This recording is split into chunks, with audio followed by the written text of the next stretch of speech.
The One Mic with Big Mike show starts in 5 minutes.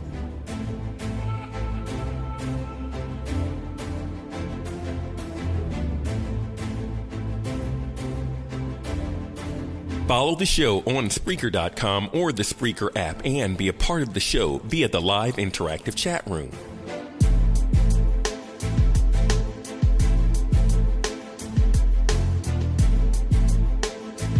You can text your thoughts to 404-902-8104.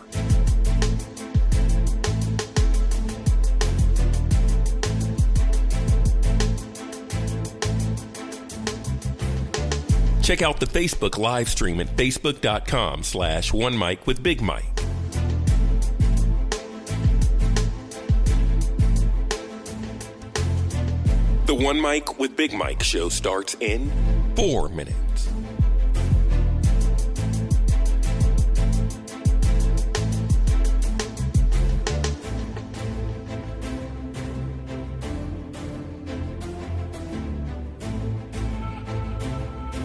Follow the show on Spreaker.com or the Spreaker app and be a part of the show via the live interactive chat room.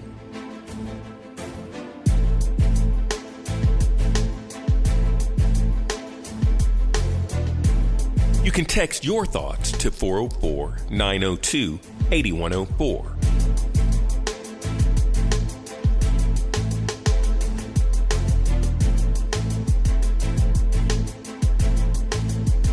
Check out the Facebook live stream at facebook.com/OneMicWithBigMike.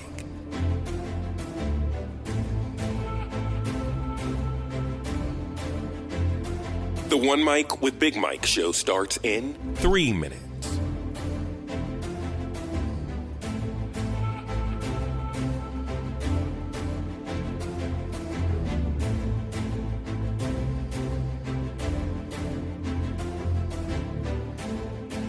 Follow the show on Spreaker.com or the Spreaker app and be a part of the show via the live interactive chat room.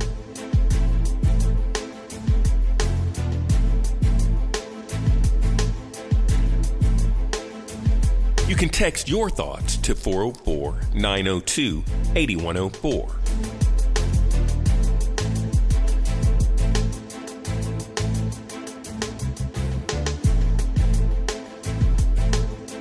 Check out the Facebook live stream at facebook.com/OneMicWithBigMike.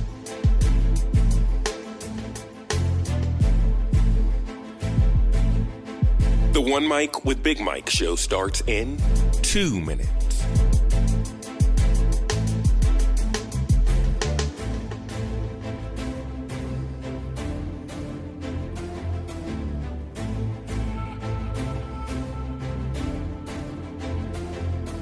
Follow the show on Spreaker.com or the Spreaker app and be a part of the show via the live interactive chat room.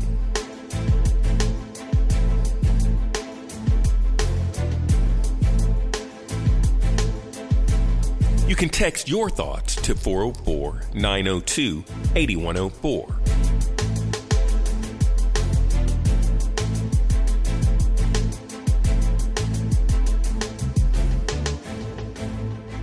Check out the Facebook live stream at facebook.com/OneMicWithBigMike.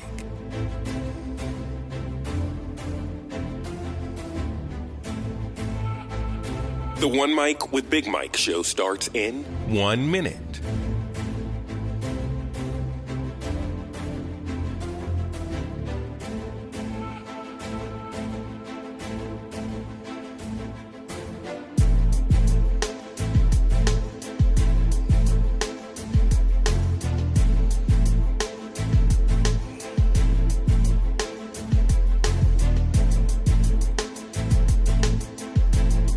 The One Mic with Big Mike show starts in 30 seconds.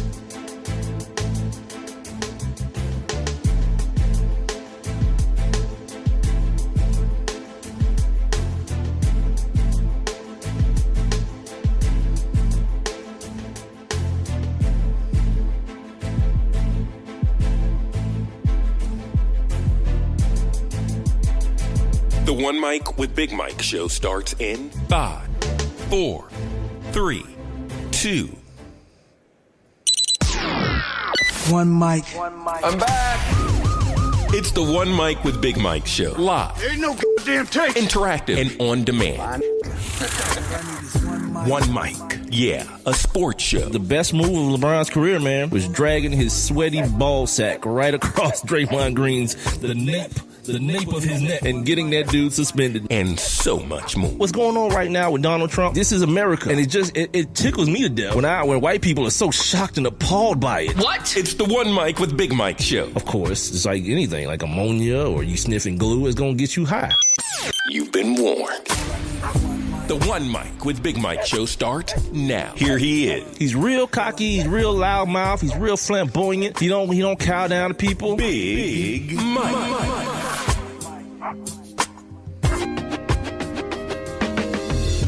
Oh man, let's get it on. Let's get it on. Y'all know what day it is, man. Hump Day. All day long, man. We're going to get on over this hump today here on the One Mic with Big Mike show. I, of course, am your host, Big Mike, heard live right now on Spreaker, SPREAKER.com. Also, Spreaker has an app. It's available in all your app stores, so make sure you download that. Tell your friends about it as well. You can also hear the show on TuneIn. No Facebook Live video stream today. I didn't feel like putting on no pants, so I'm doing it. I'm just playing. Had some technical difficulties, so I wasn't able to, hit that up. You can, of course, get involved in the show a couple of different ways. One, by texting the show at 404-902-8104, 404-902-8104. You can still hit me up on Twitter, Instagram, or Facebook. Make sure you follow me on Twitter and Instagram. Make sure you like the Facebook page at One Mic with Big Mike spelled out. It's the numeral 1, MICWITHBIGMIKE. And last but certainly not least, and the way I prefer you interact with me is via my live interactive chat room here on Spreaker. Got my man, I Am No Dose. He's in the building, nice and early. To get there, all you got to do is be listening via Spreaker. Once you start listening, you'll see a little thought bubble icon on the streaming player. Just click on that. It'll get you up inside the chat room. Also, make sure you click the little heart icon as well as the little share icons to let people know what time it is. Let them know what you're doing.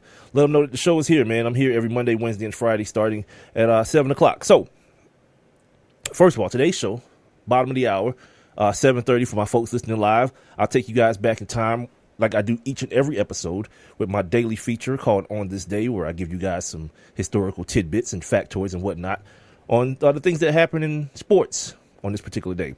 Top of the next hour, 8 o'clock. Once again, if you're listening live, 8 o'clock. My man from the sporting news, Matt Lutovsky's back after a couple of weeks off.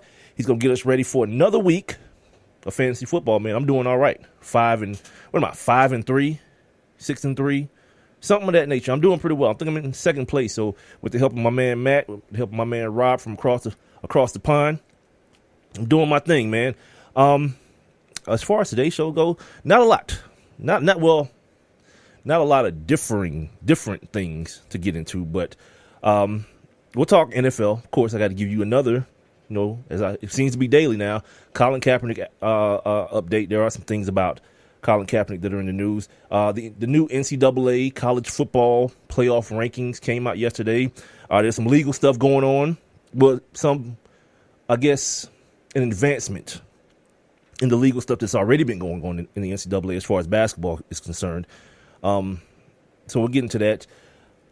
NBA. Oh, the NBA is going to be hot tonight, man. We got Lakers, Celtics, not Lonzo Ball versus the Celtics. That's ridiculous.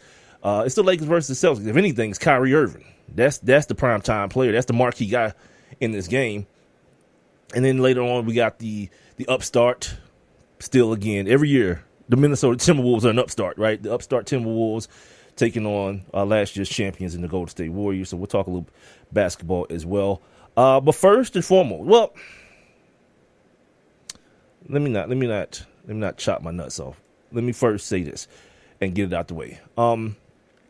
Yesterday I started the show off the same way, talking about the shooting. The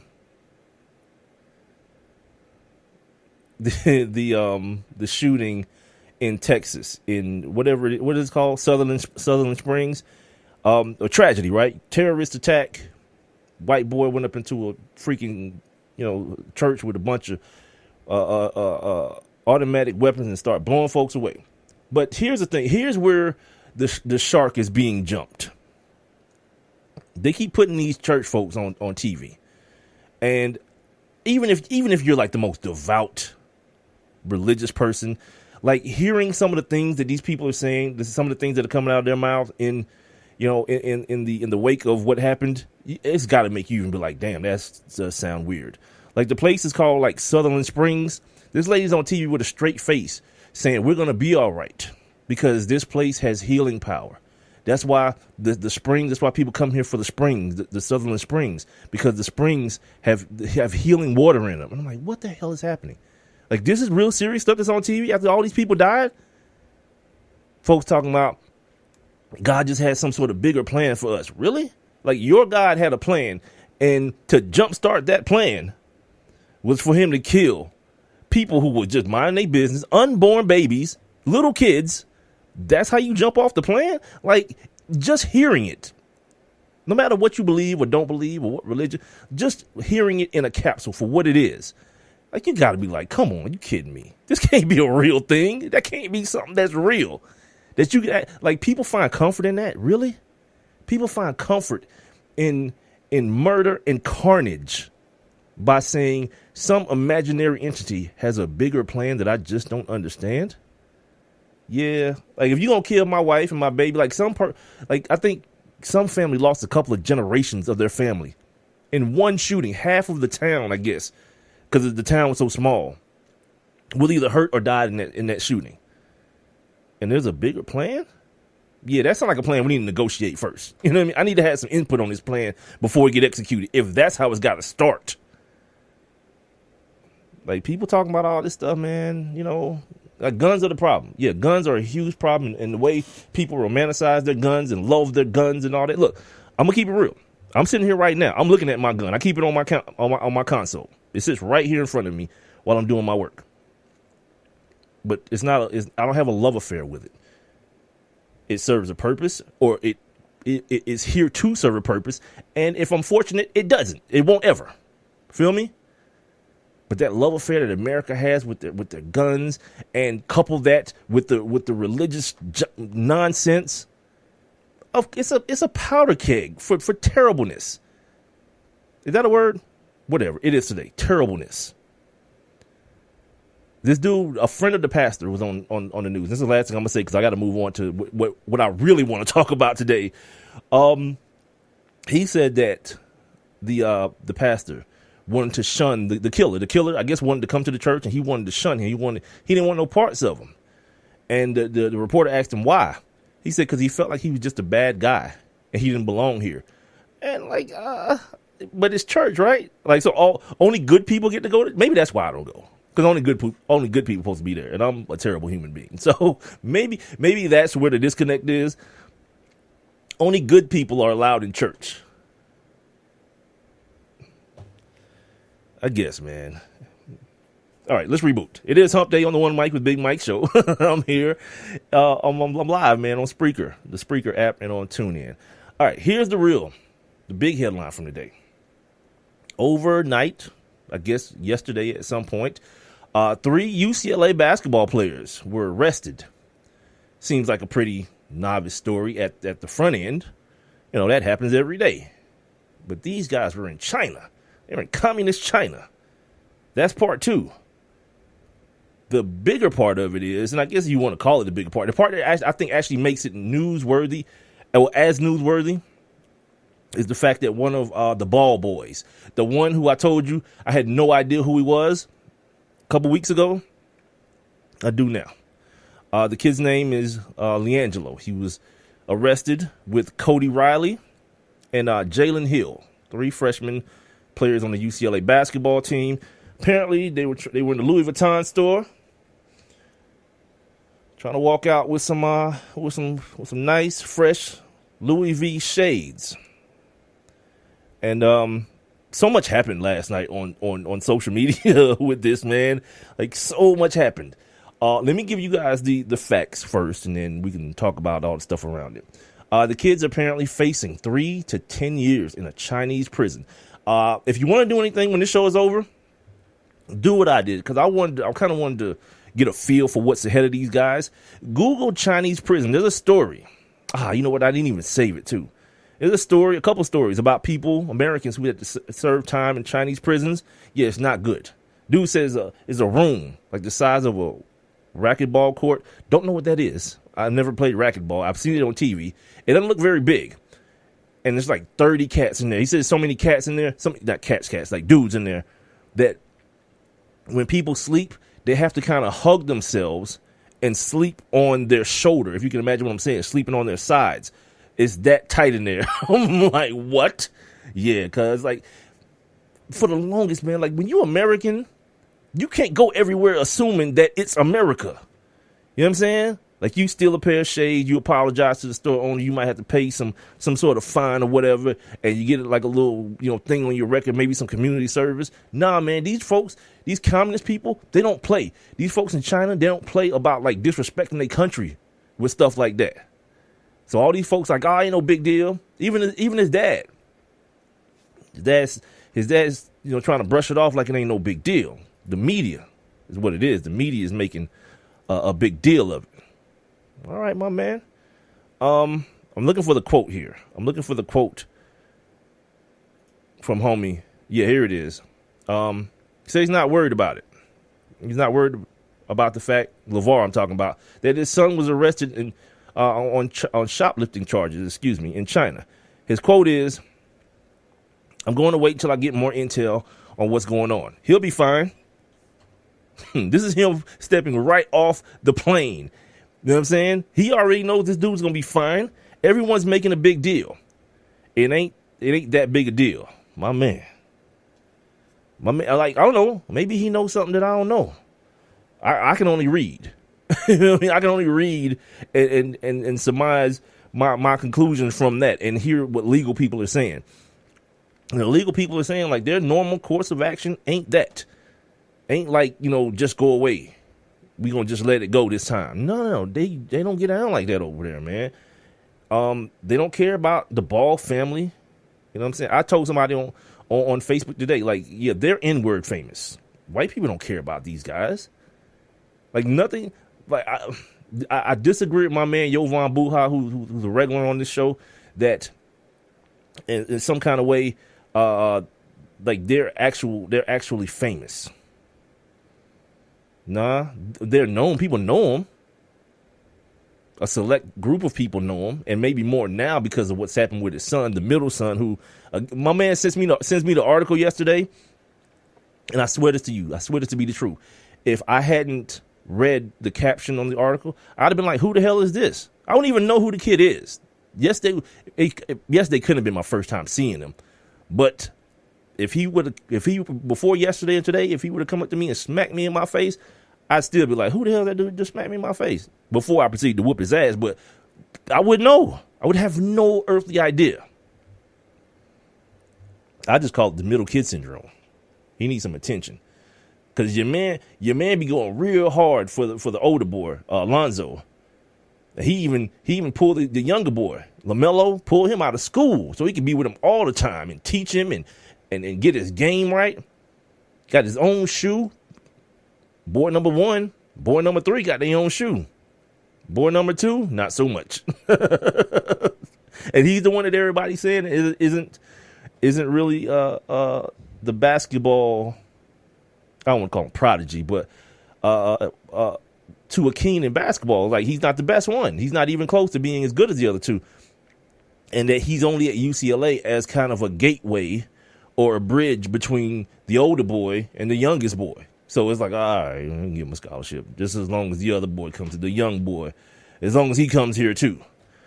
I wonder how hard it's going to be though for Alfred, the coach over there, to keep him on the squad after this, man. Because this has the potential of turning into an international situation. Like they're already talking about since your man is over there, Agent Orange is over there right now. He's in China right now. If he's going to say something on their behalf. The Justice Department then chimed in, and where is it? Here it is. Yeah, the State Department, I guess is what they're called. They told TMZ, "We are aware of the reports of 3 U.S. citizens arrested and subsequently released on bail in China. We stand ready to provide the appropriate consular assistance for U.S. citizens due to privacy considerations. We have no further comment. That's tough. They have been, as you just heard, they have been released on bail, and they've been, I guess, remanded to a hotel, not the team hotel is what I found out just a few minutes ago. They're not even with the team anymore. They're at this hotel that's in the city, in another city or something in China, and they just got to stay there. I mean, they say that they can go where they want to within the hotel. They can go work out. They can go, swimming. They can do whatever they want to. Anybody can come see them. They just can't leave and go nowhere. And folks are saying, like, worst case scenario for them is it's going to be months that they're going to have to stay in China while this thing works its way through the legal process. Best case scenario, they keep them for a couple of years. That's not the best case scenario. A couple of days while they work it out. But in all situations like this, the thing that always captures my attention is the reaction. Everybody's got their reaction, and their reaction is pinned on a certain a previous feeling or experience or whatnot. For example, there are people who don't get down with the dad's way of doing things, right? People who take exception to folks. I think somebody may have called him the father of the year or something like that. And there are people who have been polarized by the dad. And I look at this situation, I say, this kid ain't asked for that, man. You know what I'm saying? This kid ain't. I said it the other night about the kid Lonzo, that like he ain't asked for that. Like, now look at what's happening to him. Like, in his first 150 attempts as a rookie, no other rookie in history has shot below 30%. You know where he's at? 29%. And we have to look at that the way we look at it, not because of him, because of his dad telling us that how great he's going to be, how great he is. The fact that he's going to surpass Kobe Bryant, the man who's getting 2 jerseys retired, 2 numbers retired. At this point, it's like, you just got to let the dude play. And far be it from me to tell somebody how to raise their kids. But when the results are what they are right now, maybe you should fall back. He ain't even falling back on this situation with this kid in China. He's still on some, it ain't no big deal. They still filming the reality show and all that kind of stuff. It's like, come on, man. I don't know what there is to be done, but the fact that like everything is just moving along as normal, I don't know, man. Because there are, again, some people on Facebook and on social media who don't feel like this is that big of a deal. And I would contend that they're applying their American sensibilities to this situation in China. Somebody just liked one of my Facebook posts, and I'm glad they did because it brought my attention back to it. Jail time for disrespecting China's anthem. That thing that's going on over here right now, that everybody's like got all up in arms about, and of course we'll talk about it at some point during tonight's show. Yeah, the jail time for that offense in China went from 15 days to 3 years. Ain't nobody voting on nothing. You know what I'm saying? That ain't how it works. Because it's communists. They do what they want to do. You disrespect their flag, like kneel for their flag, I guess. Yeah, you going from 15 days is what it was. Now you going to jail for 3 years, cuz, for that. And folks seem to really think, this ain't that big a deal. They'll figure it out. All right. Maybe they will, because, of course, there's a bunch of Chinese legal scholars on Facebook. I'm not one of them. So if that's what y'all think is popping, holla at me, man. It's all good. You know what I mean? I don't necessarily think anything bad should happen to the kid. Anything terrible, like he's not moving dope across the country or nothing. It's one of those things, and folks are real quick to reach into that bag of he's so stupid. First thing, he's stupid, and I would contend that that's not a bad assessment, but it's the condemning way that people present it, as though you were never 18. I think I saw, maybe it was one of those debate shows. I can't remember if it was like the one that Stephen A. Smith is on or the one that Shannon Sharp is on. I don't remember, but I was reading today. Somebody was like, how could he smear his family name like that? Well, of course, that was his intention in doing what he did. You know what I mean? This 18-year-old kid isn't thinking like that the same way you weren't thinking like that when you were 18 and you knocked some broad up or you did something stupid or you took some drug that you shouldn't have taken. The same stupid stuff that we did at 18, the only difference is now, once again, this kid's dad has written a check that he has to be accountable for. His mouth has written a check that all his kids now have to be accountable for. And if you think that I'm playing when I say that, think about how the story, if you heard the way the story has been and it's continued to be reported. 3 UCLA basketball players, including LiAngelo Ball, son of LeVar Ball, brother of NBA point guard, what's this kid's name? Lonzo Ball. The other kids are basically nameless. I had to actually look for their names today while I was reading to make sure that I didn't do the same thing. Like, yeah, man, Lonzo Ball. What's the boy's name? LaMelo. Or no, that's not him. See, I still can't figure it out. LiAngelo Ball locked up in China for stealing. This is the byproduct, man, of his dad. And what's happening now on Twitter, the way that the social media universe has no heart or shame, they coming for homeboy. And I don't know, maybe rightfully so. Not, when I say homeboy, I don't mean the kid. I mean the dad. Because this was all set up and brought on by him. Well, I'm not going to say all. The way it's being presented, let me say it more clearly, was brought on by him. 404-902-8104 is the number if you want to text into the show. You can also jump inside my live interactive chat room. Also, man, don't let me forget to say this, man. If you guys got any fantasy football questions, top of the next hour, my man Matt Lutovsky from the Sporting News is going to come on, going to answer all your fantasy football questions. If you got any lineup questions, if you need to know if a trade is any good, if you need to know who to pick up off the waiver wires, he got you covered, man. So 404-902-8104. You can text me there, or you can tweet the show, or hit me up on Facebook at the number 1 MIC WITHBIGMIKE, or you can jump on in my live interactive chat room here on Spreaker. Just click that little thought bubble icon you see on the streaming player. But you have to be listening via Spreaker, of course, to do so. You can't do it if you're listening to me on TuneIn right now. Talking about this situation in China with the 3 kids from UCLA, one being, of course, LiAngelo Ball, brother of Lonzo, son of LeVar. And here's something else I thought about today, too. Like, because I don't believe the way some people believe the things that this man says about himself. I think he's a very narcissistic. He comes across as a very narcissistic dude, and he's able to shield it or camouflage it by calling it love for his sons. But this is what I thought about. And y'all can tell me if I'm right or wrong or whatever you think about what I'm about to say. This whole big baller brand situation. I can only assume that the factory that makes the shoe is in China. So that's going to be a little bit of an issue, too, because I heard them talking about him developing pop-up shops. I'm watching Gordon Hayward on my television right now, sitting in a chair. So not pop-up shops for the big baller brand in China.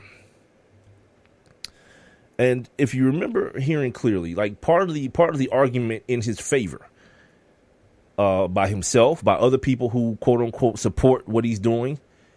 They say it's a black man trying to create a legacy for his sons. Okay.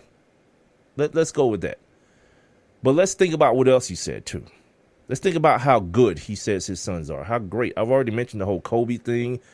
The whole thing about him going to be better than LeBron. I've mentioned all these things, right? Already. Either tonight or in previous episodes.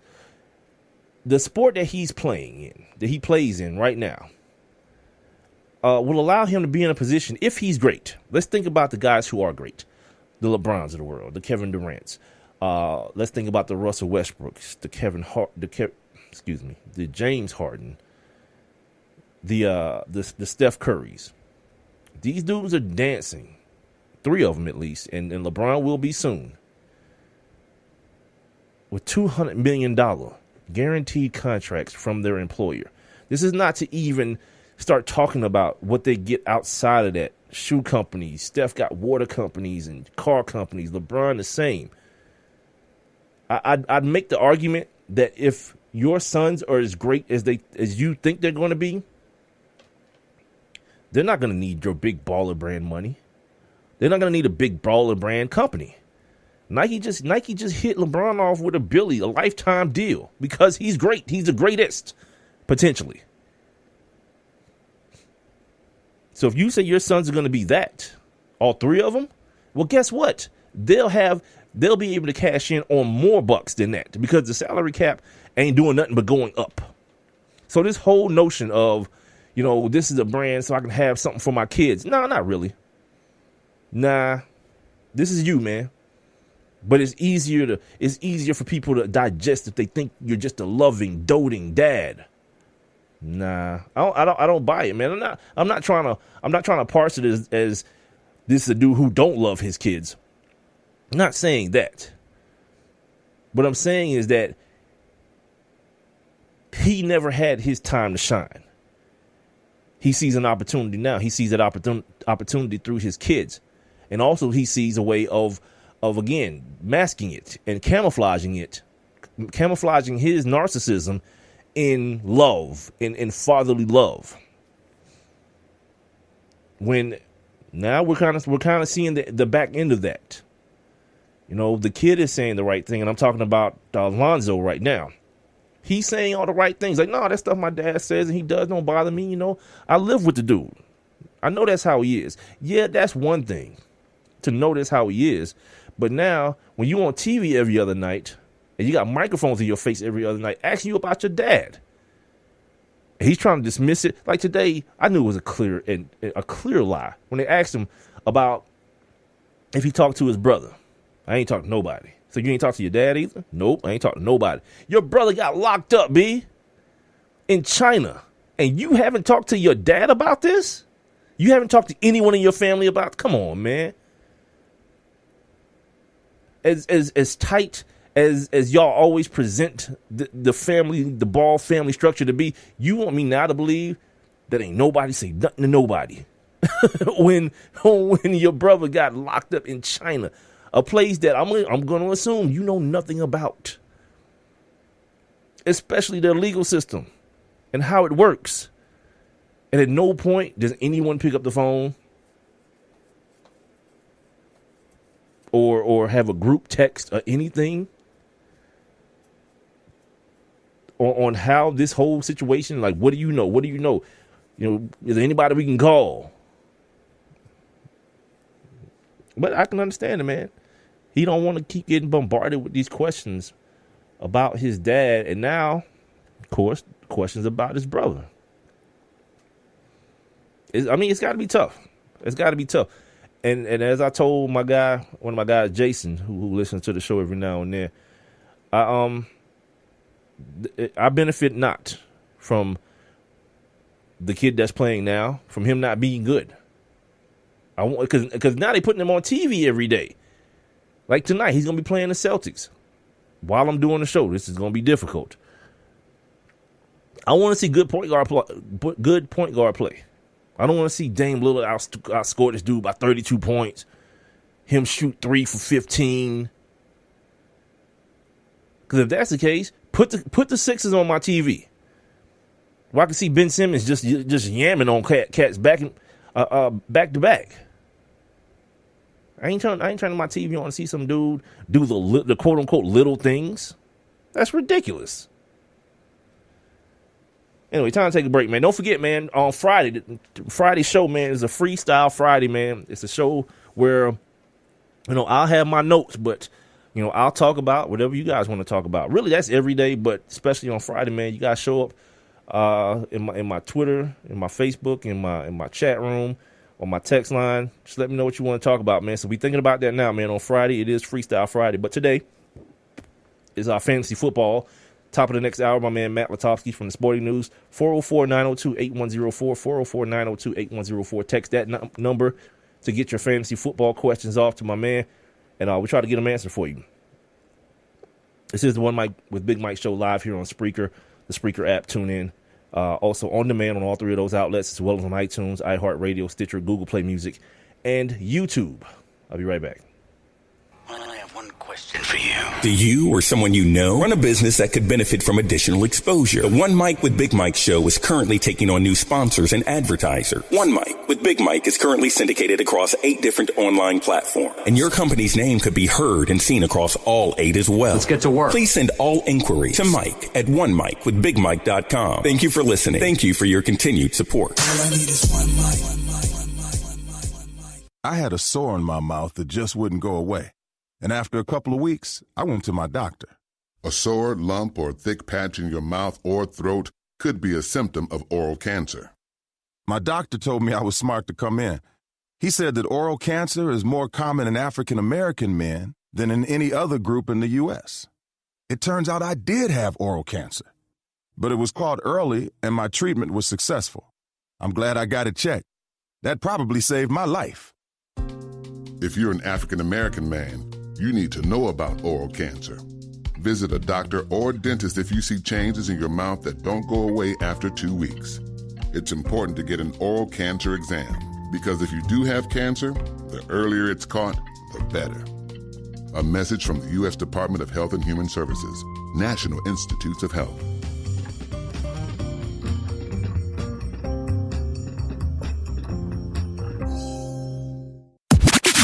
And now, back to One Mic What are we waiting for? Let's get to it. with Big Mike.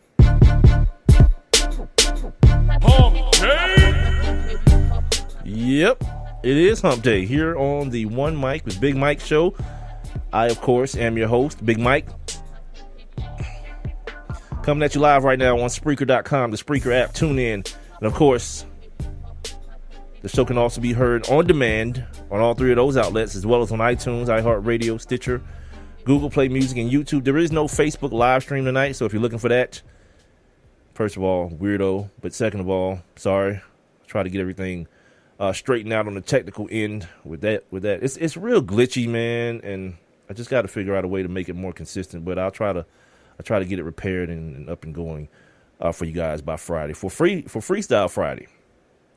Hit me up, though, 404-902-8104. Send me your reaction to the first segment, or you can also text me your questions from Matt Lutovsky, my fantasy football expert from the Sporting News. Text me any of your lineup questions, your trade questions, your waiver wire questions, any of those things, and we'll try to get that settled for you.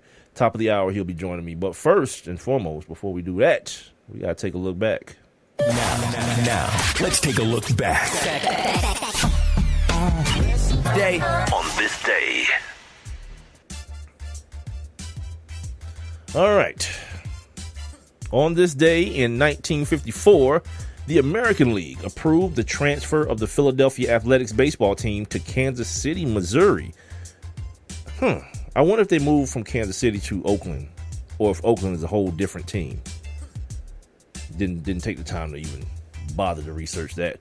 On this day in 1963, the Maple Leaf Gardens became the first NHL arena to install separate penalty boxes for each team. Imagine that. You just get through knucking with a dude, and then you got to go sit in the same timeout box with him, the same penalty box. Like, how did that even work? Like, how do you not get to fighting again after they put you in this tight, confined area? That seemed like common sense would have already taken care of that. We can't put these two dudes in the same. Anyway. On this day in 1970, Tom Dempsey of those New Orleans Saints, those first-place New Orleans Saints, he set an NFL record when he kicked a 63-yard field goal against the Detroit Lions. The record stood until October 25th, 1998, when Jason Elam of the Denver Broncos tied the record. Yeah, he was in Denver, though. You know, he had that altitude behind him, that thin air. On this day in 1991, Irvin Magic Johnson appeared on the Arsenio Hall Show. It was his first appearance after announcing that he was HIV positive, the HIV virus that I have attained. Like, for what I'll never, ever, ever, ever forget, man. Him saying that and the way he said it. It was like a dagger in my heart. I mean, like, Magic is about to die, man. But he didn't, obviously. That dude is healthier than I am. On this day in 1998, Emmitt Smith of the Dallas Cowboys became the all-time rush leader for the Cowboys. He also passed 12,000 career yards in the NFL.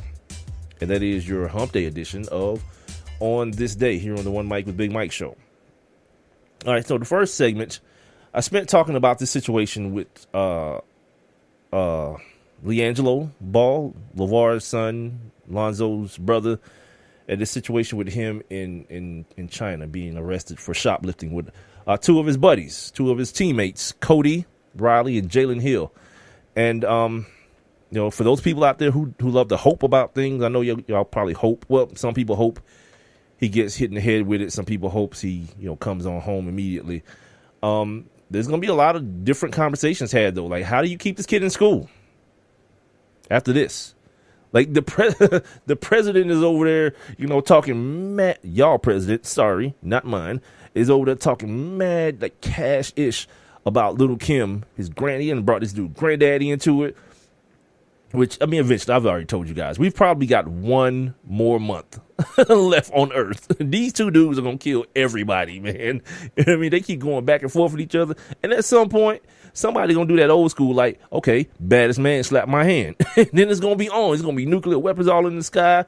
Everybody going to be getting blown up and all kind of stuff. Yeah, it's going to be real, real, real crazy, man. So, that's that. So, my point in mentioning that is that they got all these international, conferences going on at the same time when this kid is like, stealing and embarrassing this country. And that's how they interpret this, man. Like, you go over there committing crimes and stuff. Yeah, man, they interpret it as an embarrassment, as a slight to their country. And they don't take that stuff very kindly, man. I was looking up examples of that kind of stuff, man, that happens over there, China, the Asia region. Yeah, man, it goes down, man. It goes down real, real seriously, man. And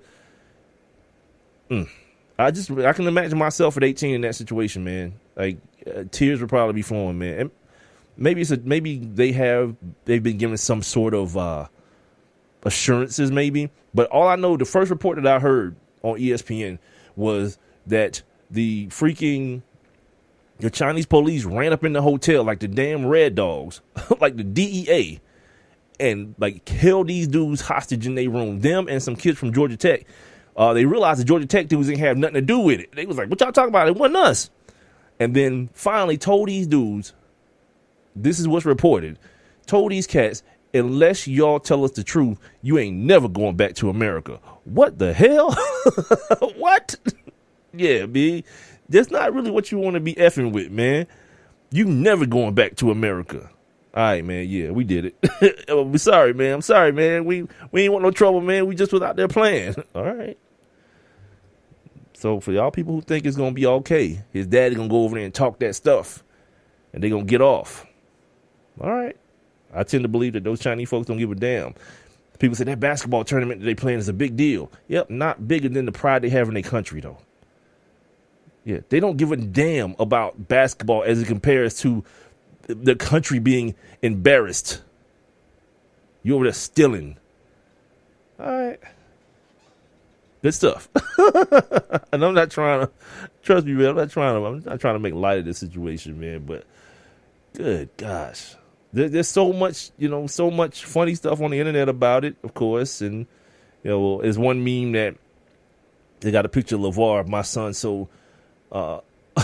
son's so great, he already lead the NCAA in steals, and they play the game. Like, stuff like that. It's funny. It's real jerkish, but it's funny. All right. Let's talk some NBA basketball, man. We got a couple good games on tonight. I've already mentioned them earlier.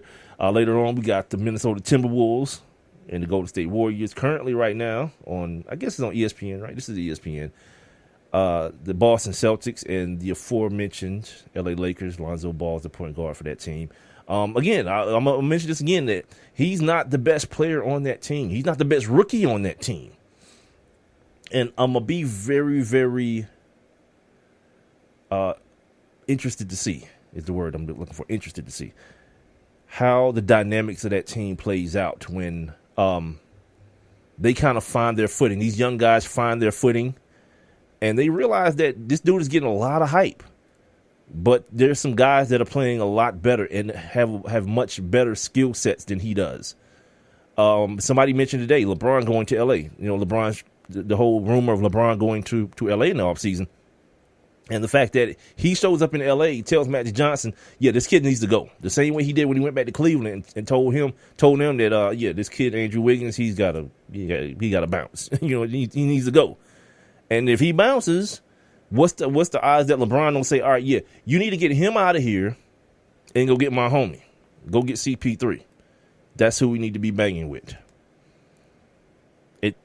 It seems to me more plausible than not, especially if this kid is shooting 30%. LeBron he's got a certain amount of years left. He got time to be playing around somebody's child trying to figure it out.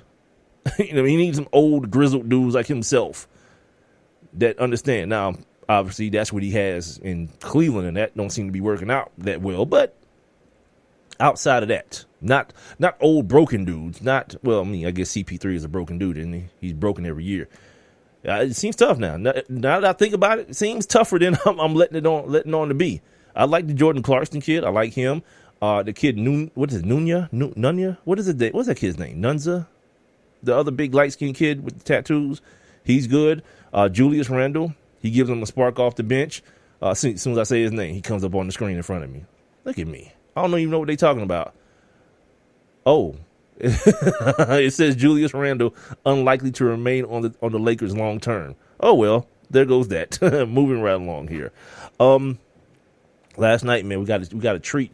I don't know how many of you guys caught this, man. LeBron and the Cavs taking on Giannis and the Bucks. Like Giannis he's on that level now. Like you either call him by his nickname or just call him by his first name, and it's satisfactory.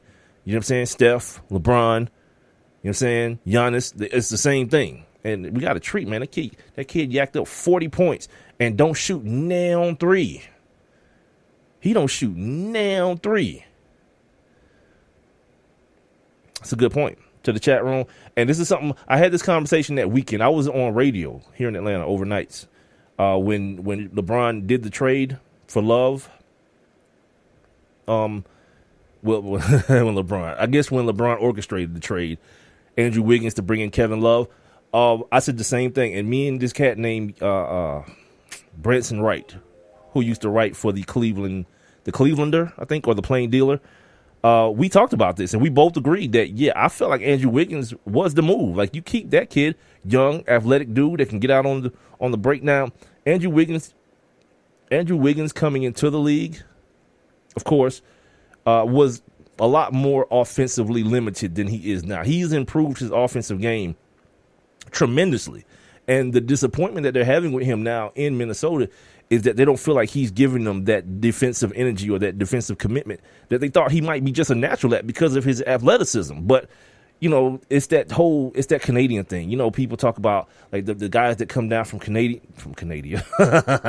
Canada don't necessarily have that quote unquote dog in them because it's a different style of play above the border, north of the border. And now it's coming to fruition that may be him. His attitude just might not be one that presents itself in the way of a Draymond Green, just to give you the extreme example, like how Draymond just don't give a damn who it is. He told some young boy the other day, some young boy was trying to dunk on Draymond. He said, "You'll never." He told that dude, "You'll never dunk on me." Some rookie, man. That's not really in Andrew Wiggins right now. So maybe that was a part of the LeBron situation. Like, look, man, I'm not trying to bang with none of these Canadian dudes because remember he got Wiggins and Anthony Bennett out of there, 2 number 1 picks in a row. He got both of those dudes out of there to bring in Kevin Love. So Anthony Bennett was obviously, fresh dumpster juice. He was very, very bad at basketball for a long time. So we kind of just forget about that one. But yeah, both of those Canadian dudes, LeBron kicked their ass out there and brought Kevin Love in, who at the time, if you remember, Kevin Love was like a 20-20 type dude. I think he had a couple like 30-20 games while he was in Minnesota. But what they say, on bad teams, somebody's got to get the numbers. And when Kevin Love was in Minnesota, it happened to be him. LeBron found himself in the midst of another situation, I guess, because after the game, sorry y'all, after Kyrie and after Kyrie took on, no one does. You heard I am no those saying he don't know how Anthony Bennett went number one. No one does. Even the former GM of the Cavaliers was like, he fought that. He fought that pick like, no, don't pick him. Kid out of UNLV. He had a great workout. Like, his combine was awesome. His offseason workouts was he was a workout warrior. He was the basketball equivalent of like Tony Mandrich. Remember the old football player who was like this big, huge human being, but was soft as tissue on the football field? That was Anthony Bennett. He looked good, when it was just him and air. But then when it was some real ass dudes to play against, yeah, he crumpled up like a piece of paper. Whatever. So anyway, LeBron puts out this Arthur meme like right after Kyrie. I guess they beat the Hawks, right? 9th win in a row. Everyone buried them. Remember Shaq and Charles and them buried these dudes after Gordon Hayward went down. And I'm thinking, like, when is Kyrie Irving gonna get some respect? Kyrie balls, man.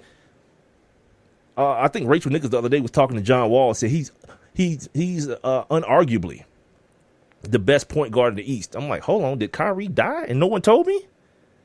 Like, Kyrie Irving is a real ass basketball player, man. And that's not me saying that John Wall isn't the best point guard in the East. What I'm saying is, like, to say that there's not even an argument to be had, that's crazy as hell. That's ridiculous. So anyway, moving past that. Now they've reeled off 9 in a row. The Cavs are in the dump. They don't know what the hell they're doing. They can't play any defense. They gave up 120, 119 last night to the Bucks. And LeBron put out that Arnold fist, like #mood, and people automatically attributed it to the fact that Kyrie's having success in Boston. He said it was because of the rumor. I don't know if y'all saw this. I put it on my Facebook page if you guys want to check it out, at One Mic with Big Mike. This Instagram model, that's a real thing. Every time I say it, I feel like an idiot. An Instagram model. Anyway, I guess she tried to expose LeBron as or expose that he was sliding into her DMs, that he was DMing her, and people are saying it was fake. None of her replies was in it. It was photoshopped or whatever. So he said it had to do with that. You know what I'm saying? He put the Arthur meme up with the balled up fist and put mood, #mood, because of that, not because of Kyrie. Either way, just quit falling for the banana in the tailpipe. Everyone. It's not even that big a deal. Like, yeah, maybe he is kind of salty about it, and maybe he should be, because he didn't necessarily kick Kyrie out. He didn't make Kyrie leave. Kyrie, now, in hindsight, everyone else can see what I saw. A better opportunity with a younger squad. A guy who didn't want to get left behind, having to deal with Tristan Thompson and Kevin Love. And if, I don't know, who else is going to still be there? Iman Shumpert and JR. Come on, B. Why wouldn't he? At the drop of a dime, the Celtics call, let's go do it. The Celtics, people wanted to rail on Danny Ainge. How do you do that to Isaiah Thomas? Well, Isaiah Thomas is about to be 30. He got a bad hip. Kyrie's 25 freaking years old. Right? He's primed for the picking. Why wouldn't you do that? And now, look, I'm just about to say it, and I look up at the screen again. Yeah, they're the best defense through whatever it is, 10, 11 games. They're the best defense in the NBA. Whereas last year they were near the bottom. People say Kyrie can't defend. Well, you know what you don't have to do with Kyrie? You don't have to cover up for him and leave people open on defense either, the way you had to do it with Isaiah Thomas. Because he's just short. People say he's 5'8". I've heard people say that have met him and stood by him, say he couldn't be over 5'6". Like, fans, I know as fans, y'all love all that heart and grit and a good story and all that. But when it comes to basketball and dudes winning, there's a stat, like, over the last, 50 years, like, no team has had a main player under 6 foot and been a championship team. That's a pretty big ass sample size, man. Like 50 years. And I think before that, it was like Tiny Archibald.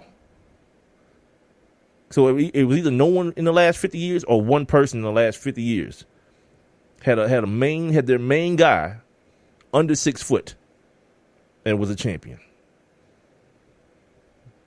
I don't know, man. Danny Ainge know the numbers. You know what I mean? He know the numbers. He know what an upgrade look like. Like, you can have, you know what I'm saying? You can have the 2012 Camaro, or you can have the 2018 Camaro. You still got a Camaro. It's still sharp. You keep it clean. It's still sharp. One's just new and probably better. Anyway, the other thing coming out of the NBA before I get into this break, how many minutes I got left? I got about 10 minutes. Okay, they call them the OK3.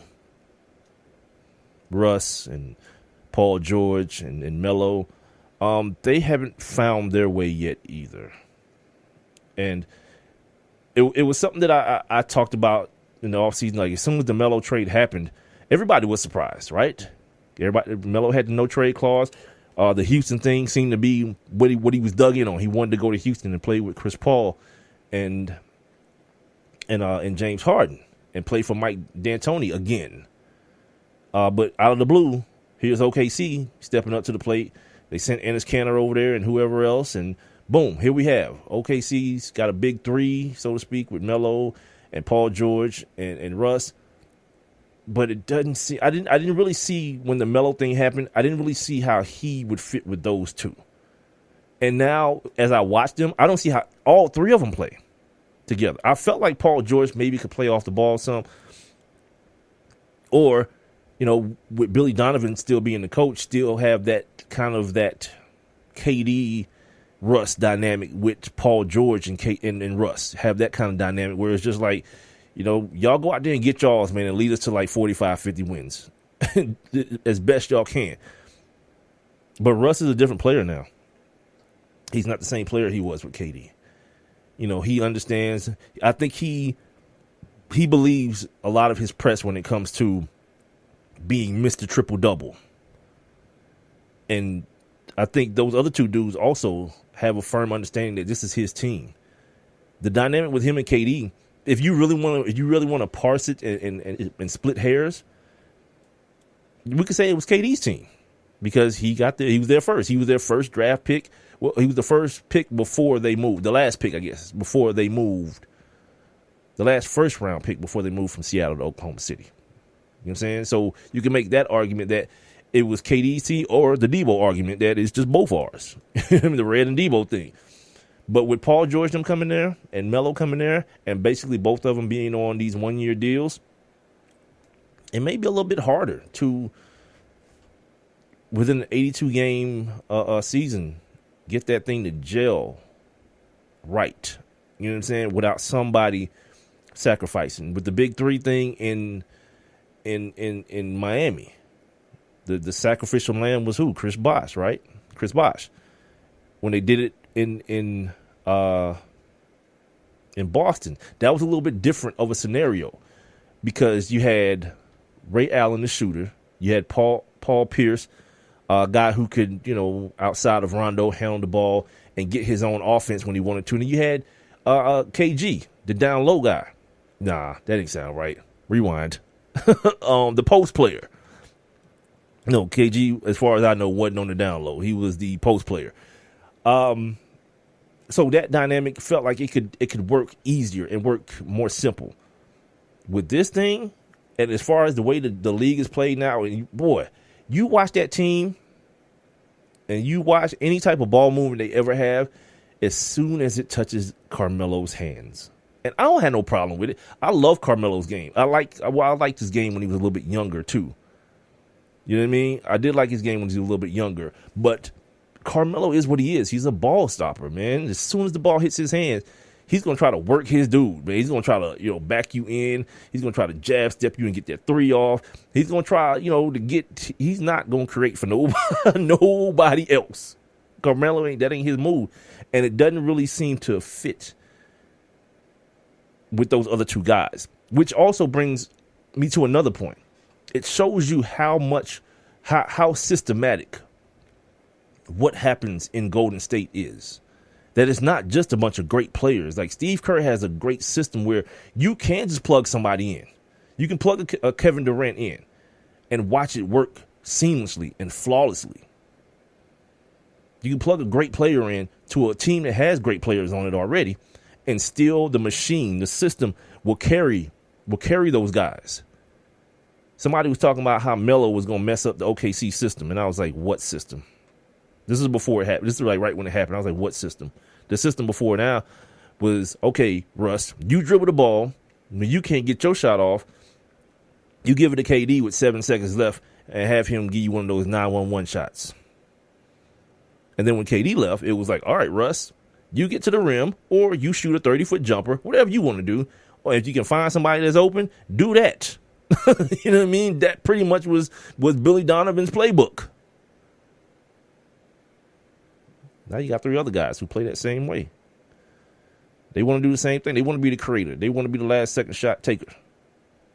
Meanwhile, Carmelo's out of freaking New York, and this monster, whatever he is, in Porzingis, is out here wrecking people's whole life. He's snatching people's souls out their body, defensively and offensively. My God, like the league. I can't say this enough, man. I know y'all probably tired of hearing me say it. The NBA is in a wonderful place, man. Just from a talent standpoint. My God, man, that's the things that we're able to see now. A 7'3" dude is taking cats off the dribble, shooting step back 25-foot threes. What the hell is happening? I don't know. I can't explain it, but I love it. I love it. I am Nodo's in my chat room. He says other people think it had to do with Eric Bledsoe going to the Bucks. I don't know what you're referring to. I've said like so many things. Like what had to do with Eric Bledsoe?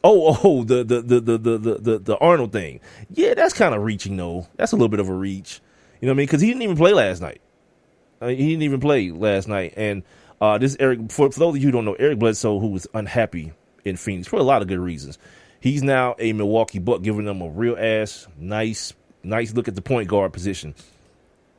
Greg Monroe. Yeah, Greg Monroe is going to Phoenix. There were thoughts that they were just going to buy him out, but they're trying to do a deal. I want to always call this dude a Mecca Okafor. Jahlil Okafor, who ain't getting no run with the 76ers. The Sixers won't buy him out. So he's just over there rotting on the bench and being I think he's probably getting contentious, man, which I would imagine he should be. He wants to play basketball. And they won't release him and buy him out. They won't do anything. They won't trade him. And the Suns are saying that they want to hold on to Greg Monroe, not buy him out immediately, and see if they can work some type of deal out with the 76ers to bring, of course, Jahlil Okafor over there to them. Let me ask y'all this real quick, and y'all can answer it now or later or whatever.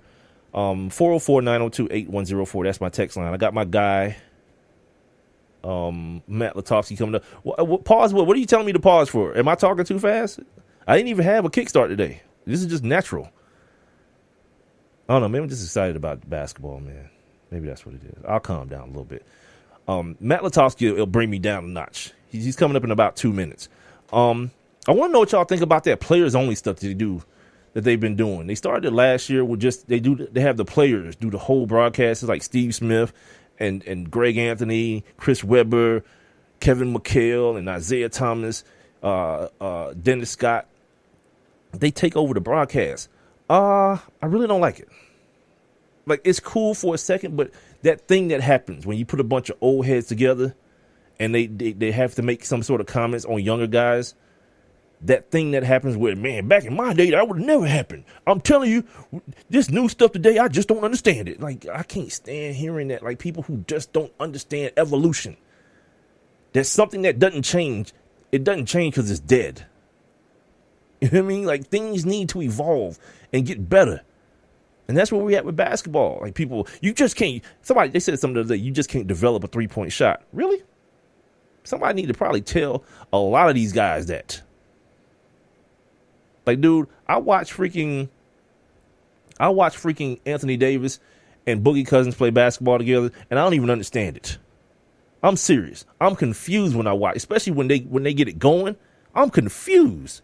Like, that shouldn't happen. Those two dudes shouldn't be doing what they're doing, yet it is happening. And when people can't appreciate that, Oh, he was on here. Yeah, right. Right, yeah. KG was not the download guy. You idiot. Screw you. Yeah, man, I got to take a break and call my dude, man. Okay, we'll talk about Josh Gordon next, too. My man, I was going to call him Alex Kaptoff. Wrong guy, wrong sport. Or not wrong sport, but the wrong part of the sport. My man, Matt Lutovsky, man, from the Sporting News. My man, Rob Grimwood, one of the best porn names in history. He's in the chat room right now. I'm going to get my guy, Matt Lutovsky, on the line, too. We have a little fantasy football threesome here. One Mike with Big Mike is here, man, live on Spreaker.com, the Spreaker app. And tune in. I don't know. I feel like an idiot today, man. I'll be back. I have one question for you. Do you or someone you know run a business that could benefit from additional exposure? The One Mic with Big Mike show is currently taking on new sponsors and advertisers. One Mic with Big Mike is currently syndicated across 8 different online platforms. And your company's name could be heard and seen across all 8 as well. Let's get to work. Please send all inquiries to Mike at onemicwithbigmike.com. Thank you for listening. Thank you for your continued support. All I need is one mic. It may be hard to believe, but people just like you are already saving money. FeedThePig.org makes it easy. Their simple savings plan teaches you how to start saving without going overboard. So you don't need to mooch off your friends. You gonna finish that grape? You mean the one in my mouth? You don't need to stop buying the necessities. What you're smelling is a natural musk. Ew. You don't need to be a medical test subject. How do you feel? Mostly okay. Sometimes, though. You don't need to get a second job as a stuntman. We need a new stuntman. Let's break for lunch. You just need an internet connection. Don't get left behind. Start your personal savings plan with the tips and tools on feedthepig.org. That way, you don't need to sell your soul to the devil. $15 is the best I can do. All right, deal. Brought to you by the American Institute of CPAs and the Ad Council. One mic. I'm back. It's the One Mic with Big Mike show. Live. There ain't no goddamn tape. Interactive and on demand. One Mic. Yeah, a sports show. The best move of LeBron's career, man, was dragging his sweaty ball sack right across Draymond Green's the nape of his neck and getting that dude suspended. And so much more. What's going on right now with Donald Trump? This is America. And it tickles me to death when white people are so shocked and appalled by it. What? It's the One Mic with Big Mike show. Of course, it's like anything, like ammonia or you sniffing glue is going to get you high. You've been warned. The One Mic with Big Mike show starts now. Here he is. He's real cocky. He's real loudmouth. He's real flamboyant. He don't cow down to people. Big Mike.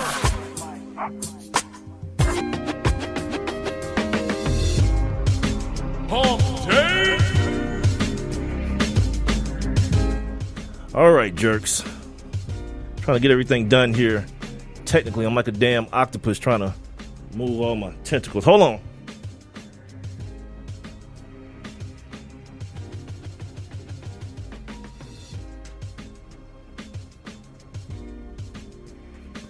All right, welcome back to the One Mic with Big Mike show. Here live on Spreaker.com, the Spreaker app. I'm also on TuneIn. You can hear the show live or on demand on all 3 of those outlets. You can hear it just on demand on iTunes, iHeartRadio, Stitcher, Google Play Music, and YouTube. No Facebook live stream tonight, so you're not going to be able to see the handsome face of my next guest, my fantasy football guest from the Sporting News. He is Matt Lutovsky. You guys make sure you follow him on Twitter at @mlutovsky or at @SN_fantasy. Let's do this thing the right way. Let's just bring him back with his intro here. It's time to talk fantasy football. Let's have some fun. Let's go. It's time to get those lineups set. Enzo caught. Touchdown. Yeah! Yes, sir. With Matt Lutovsky of Sporting News. Put him on the board. Championship. On One Mic with Big Mike. Yes, indeed. Matt, how goes it, sir? It's going good. How you doing? I'm good, man. Been a couple weeks without you. Had my man Rob Grimwood from the Across the Fantasy Pond.com podcast or website joining me, man. He filled in quite nicely for you, but I wasn't gonna let him Wally Pip you, man. I wasn't gonna let him do that to you. Well, I appreciate that. It's all good, man. I'll be territorial and I'll come strong tonight with the advice. No doubt, man. I got a bunch of flaws, but Loyalty isn't one of them. Before we get started, you got any Kevin Spacey stories for me? Seems like he's touched everyone, so might as well see if you know, you know what I mean. Look, dude, that Kevin Spacey stuff is getting real weird, real fast, my man. I know. It's always a shame when a guy who's in a whole lot of movies you really like, it's like now I feel I can't watch those movies the same. Right, you feel bad, right? It's one of those things. Dude, yeah, it's just different. I put on Facebook the other day, they just going to have to bring back House of Cards and start it at like an assassination scene or at like the funeral that the president just got killed and just keep it moving. Because at this point, it just feels like icky. Like if you watch the Kevin Spacey movie, especially the one he won an award for. What was it? When he was in love with the high school girl? Oh, yeah, American Beauty. Oh, yeah. You got to feel like you got to take a bath after that one. That's got to make you feel totally trashy and icky. Yeah. At least like in 7, he's like a weirdo in that movie. So that one at least still makes sense. Right. Right. Yeah. Damn, 7 makes sense now. That's where we're at, I guess. All right, enough foolishness. Okay, so look, I got a new quarterback strategy. Here it is. It's kind of the same where I only rock with one quarterback. But there's 2 quarterbacks that no one really messes with. So what I do is I just keep swapping them out week to week. Jacoby Brissett and Josh McCown. Week to week based on the matchup, I just go with whoever I think has the best matchup. So this week, I think it's Josh McCown. What do you think? Yeah, definitely. You know, Josh McCown is like, I think he's 11, I want to say. Something like 9, 10, 11 in fantasy points for quarterbacks in 6-point passing touchdown leagues. He's got 3 rushing touchdowns, 13. I think he's had multiple touchdowns, 5 straight games. Yeah, I mean, he's getting it done. And, you know, maybe you can say it's matchups, whatever. I don't know. But he has a great matchup this week. And those receivers are stepping up a little bit. Robbie Anderson, Safarian Jenkins has been pretty good. I think the big thing, too, that gives him value is he's got these good receiving backs. And whether it's Matt Forte, whether it's Bilal Powell, whatever, even Elijah McGuire. And, you know, the Jets have been a lot better than people thought they'd be this year, but they're still a team that you say, I could definitely see them falling behind against good teams. Well, that's fine, too, because he can throw these dump-offs to backs all day, and they're going to get him yards. So, I think in general he's a pretty good player, and certainly this week I like him. Definitely. The other voice that you're hearing is from the Sporting News. He's one of my fantasy experts. He's Matt Lutovsky. Follow him at mlutovsky or at SN_fantasy. If you're not able to get your questions in tonight, by texting them to me at 404-902-8104. You can always hit my man up on Twitter. He'll be sure to oblige. All right, we got a couple buys this week. Baltimore, Kansas City, Philly, and Oakland. So you got no Alex Smith. You got if you were riding with Joe Flacco or their defense or the Philly situation, your guy, Carson Wentz, has been playing out of his damn mind. Those receivers that he got, even Jay Ajayi just showed up on the scene and was like, you know what I'll do? I'll score a long touchdown. Why not? You won't get Derek Carr or Marshawn. You won't get either wide receiver in Cooper or Michael Crabtree. So what do we do waiver wise? That was what I'm leading up to. What do we do waiver wise for those matchups and just in general? Yeah, I mean, it is. I mean, for a 14 bye week, it's a really bad one. Yeah. 3 legit quarterbacks, 3 legit fantasy defenses, some pretty good tight ends. You mentioned all the receivers and of course, the running backs. Every time there's a bye, there's a lot of running backs out of circulation. But, the waiver wire this week, it's a little thin. I think Thomas Rawls is a guy with Eddie Lacy out people will be looking for, but he doesn't have a good matchup, so that only helps so much, them playing tomorrow night against the Cardinals. There's some receivers out there. I mentioned the Jets guys. The Jaguars guys are under 50% owned in most leagues. Both Marquise Lee, Allen Hurns, and D.D. Westbrook, who's supposed to be coming back this week, will be making his debut. People are excited about him. There's this whole Cowboys situation. Maybe this is the week Zeke's finally suspended. Probably not. I don't know. But, if any of those guys are out there, Alfred Morris will be first cracked. I think he was 58% owned in Yahoo. So a majority owned, but that leaves 42% of leagues where he's out there, and he should certainly be owned. And, a couple other guys coming back, maybe, not this week, but coming up here, Danny Woodhead, who's supposed to be back week 11 or 12. Josh Gordon, the guy, fantasy owners are obsessed with Josh Gordon, and he's going to be back week 13. So there's some guys like that you can go out and get. But, Robert Woods as a receiver, he's got a great matchup. I think he's a guy who's established a little bit of a high floor, who's pretty good. But you're not going to find a whole lot of, instant impact guys off the waiver wire this week, I don't think. Absolutely. Josh Gordon, that dude almost won me a championship a couple of years ago. I'm the guy that drafted him. 4-game suspension and just stashed him for 4 games. Meanwhile, 1,600 yards later, I'm in the championship. So, yeah, I know what that dude can do. The problem I have with him is he did all that while he was high and drunk. He's going to be sober now, so I'm probably looking for that to affect him negatively. I know. You want to think it's going to be positive, but, you just never know it with people. And, I mean, look, the guy hasn't played since 2014. He's on the Browns. We can't overlook that fact. I know he was on the Browns when he had his monster year, but I think, we're seeing it with Martavis Bryant. These guys who sort of have issues in their personal life and who are more than a year removed from playing, in the NFL, it's not going to just be jump back in and start putting up monster numbers. So I'm not all that excited about Josh Gordon and his remaining schedule. It really isn't very good either. I think he had one. I think he had the Packers or something in Week 14 that looked good. But other than that, it's not very good. So I'm not overly excited about him, but I certainly get why people are going to pick him up and why he's probably going to be in lineups come Week 13. Absolutely. Speaking of lineups and speaking of matchups, who's got the best matchups this week? Who are some guys that you have to play them? Of course, outside of the obvious guys, but who are the guys that you have to play this week because the matchups are just so good? Well, I think, you got to target the Browns, of course, but target in the passing game. The Browns' run defense is like the best in football. It's crazy. It's DVOA, advanced numbers say it's the best in football. Well, it's like why drive when you can fly, right?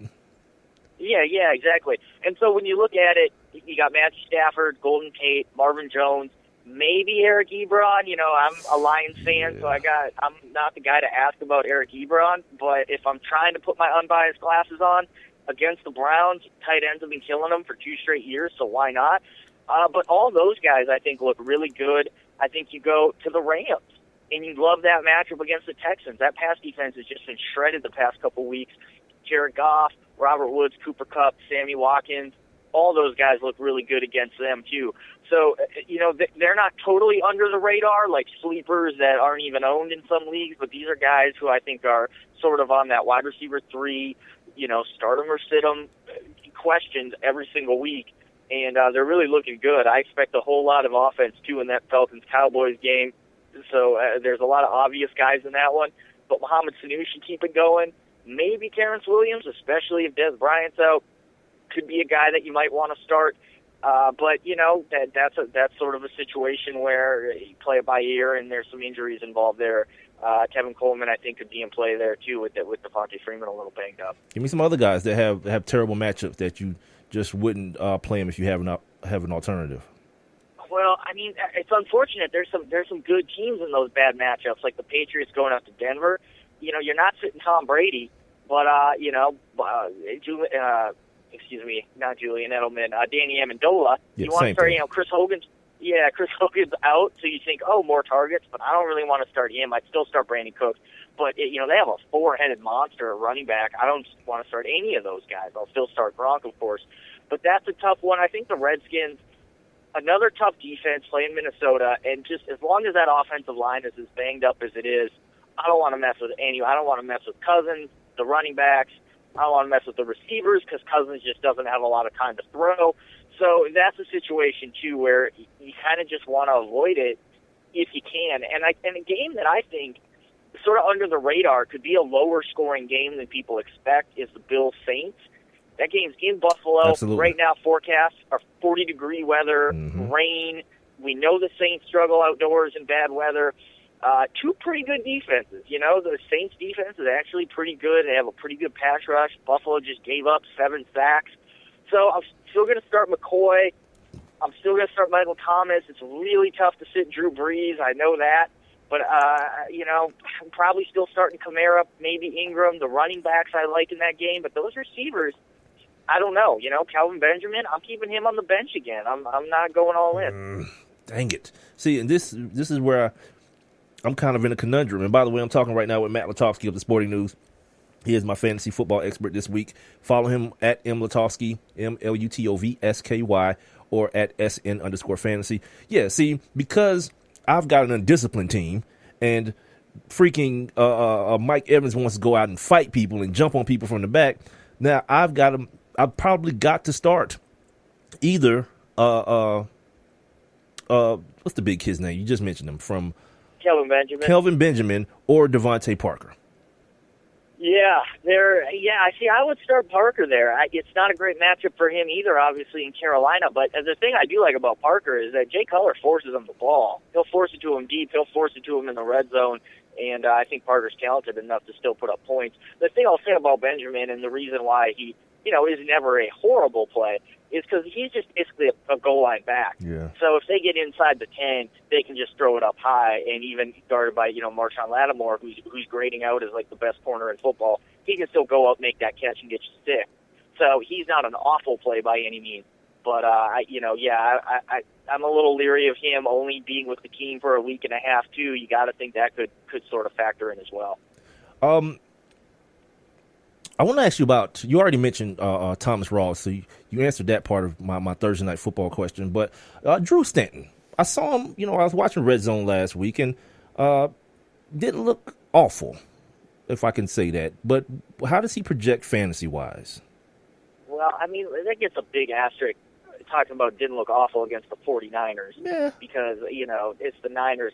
I mean, I'm not a huge fan of him. He's got talented receivers. That's the big thing. Right. And, if he can just get him the ball, they can do a lot with it and make his numbers look pretty good. But, right now we got an epidemic of these bad backup quarterbacks around the league just dragging values down. And I say that as a guy who owns both DeAndre Hopkins and Jordy Nelson, and my team was awesome. And now every week I'm like, well, those guys are wide receiver 3s at best with the quarterback situation.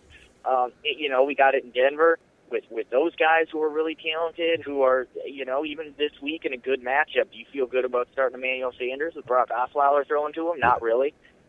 Or Demaryius Thomas for that matter. And I think in Arizona it's a similar situation. I'm not a huge Drew Stanton fan. I think he's better than Tom Savage, Brett Hundley, Brock Osweiler, so he's got that going for him. But, this week against Seattle, I mean, man, I don't really want to play. I play Fitz just because he's Fitz. I'll give him the benefit of the doubt. But, the Jerron and John Brown, J.J. Nelson, those guys, man, I'm not playing them, that's for sure. Last thing before we get into the actual matchup questions or the player dilemmas. I've been reading that people are talking trades now. Who are you seeing being moved and people offering up to other people as far as trades go?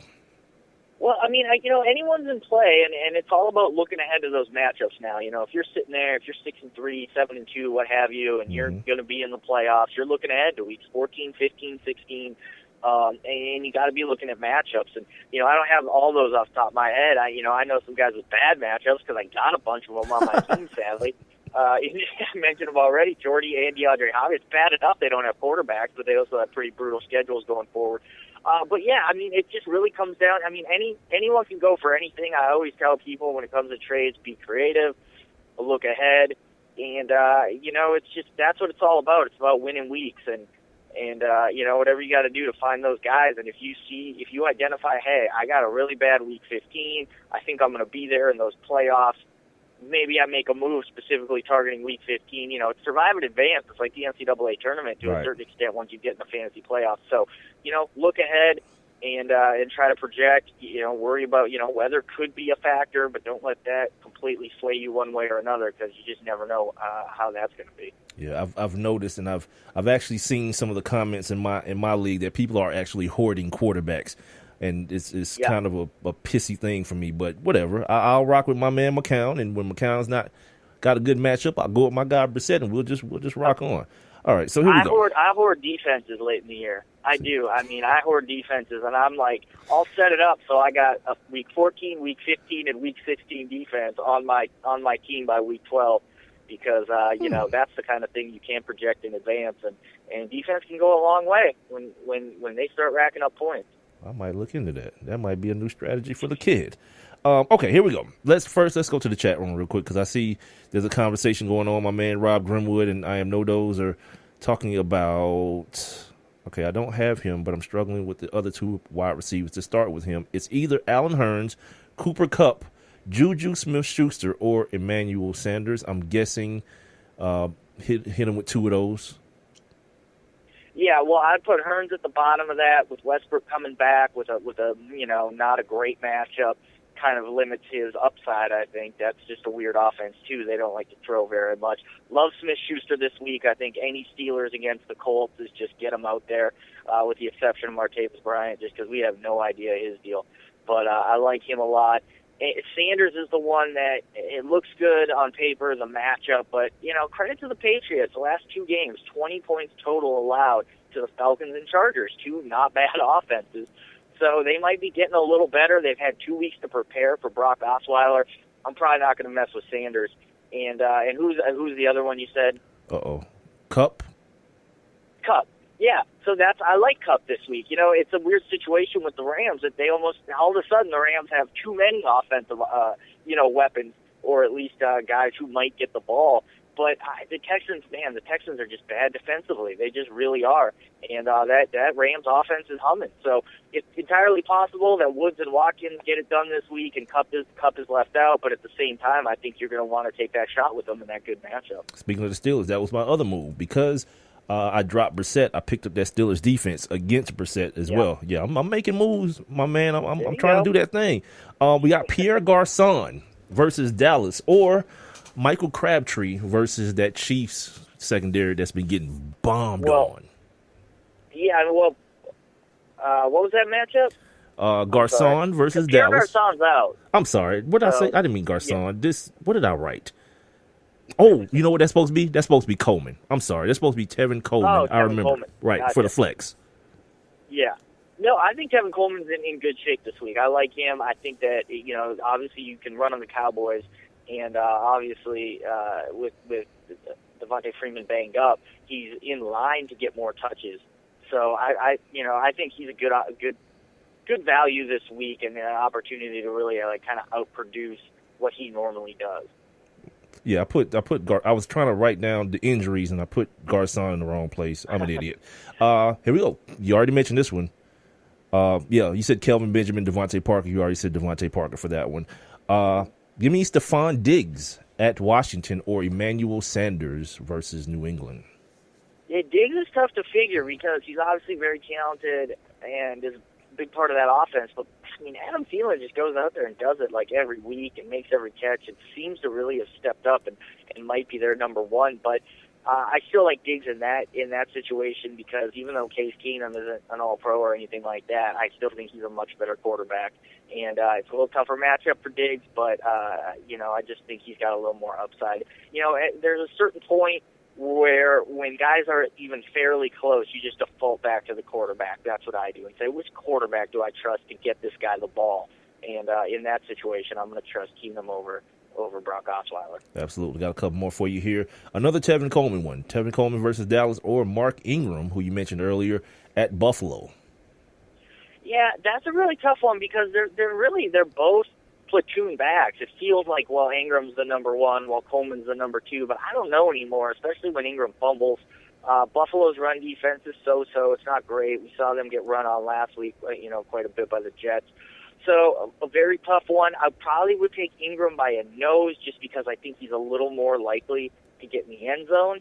But that one really is a coin flip. I think those guys are very similar. Speaking of fumbles, I was so happy with my man Jonathan Stewart last week for putting that ball on the ground as many times as he did, so my guy Christian McCaffrey could finally get some quality fantasy football run. What was it, 15, 16 points last week? I've been waiting all season for that, man. So thank you, Jonathan Stewart. Keep up the good work.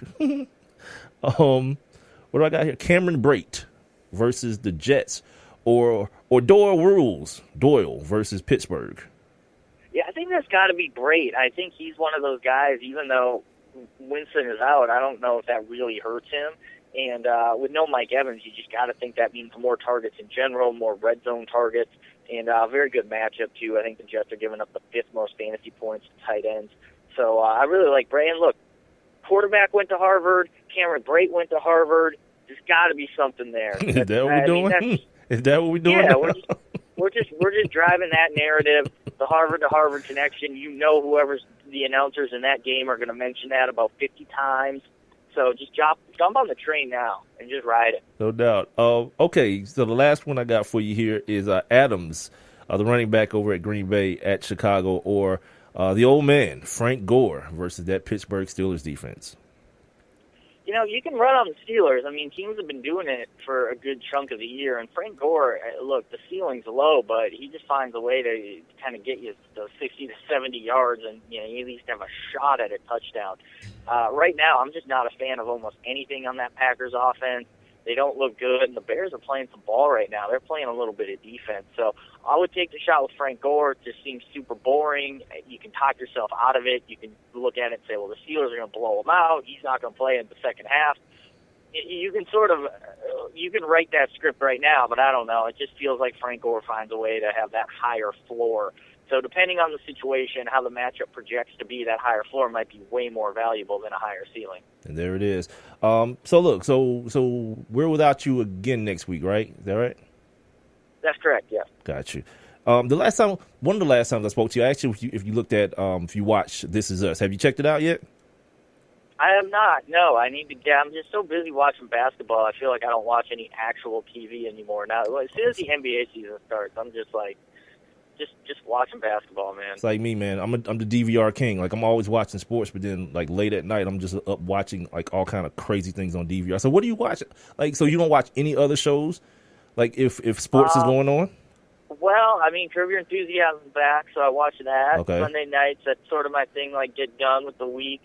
Those, because Sunday's such a crazy day, and then I watch that on demand on Sunday night. So I got that going for me.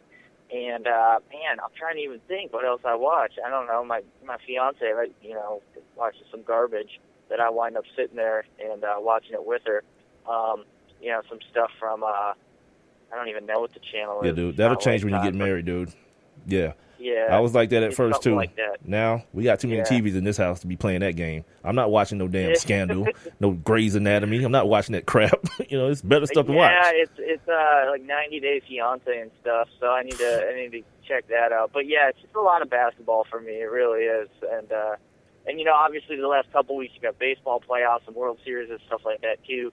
And then the football, because football's on every damn night now. Yep. They never give us a break from football, even if we want one. So, yeah, I'm just bogged down with all that. There it is, man. So, all right, man. So I got Rob Grimwood next week, and I'll catch you in 2 weeks, my man. I appreciate it as always.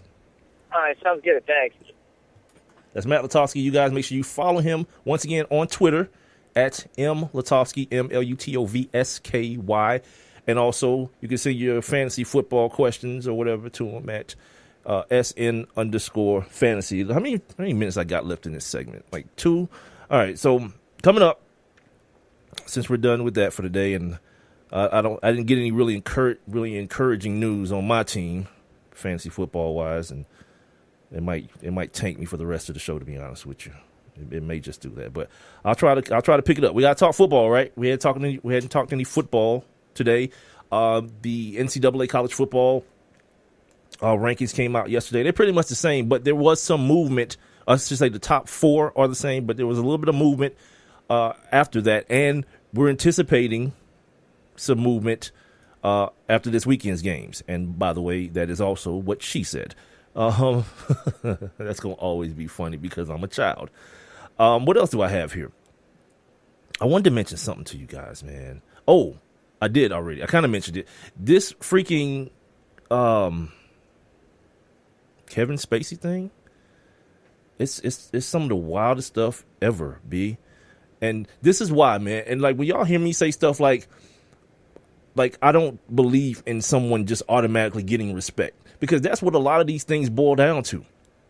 Right? People put these people, these priests, these coaches in the case of Jerry Sandusky, these actors in the case of Kevin Spacey, they put them in these spaces in their minds where these are like these godlike figures.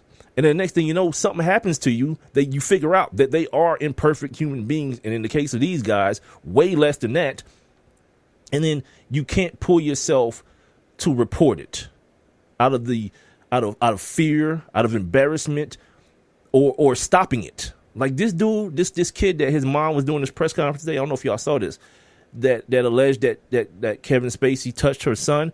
He got the kid drunk allegedly, and then when he got drunk, he's sitting by each other at the dinner table or at a table in the restaurant. He puts his hands down my man's pants, and the kid says he just froze, right?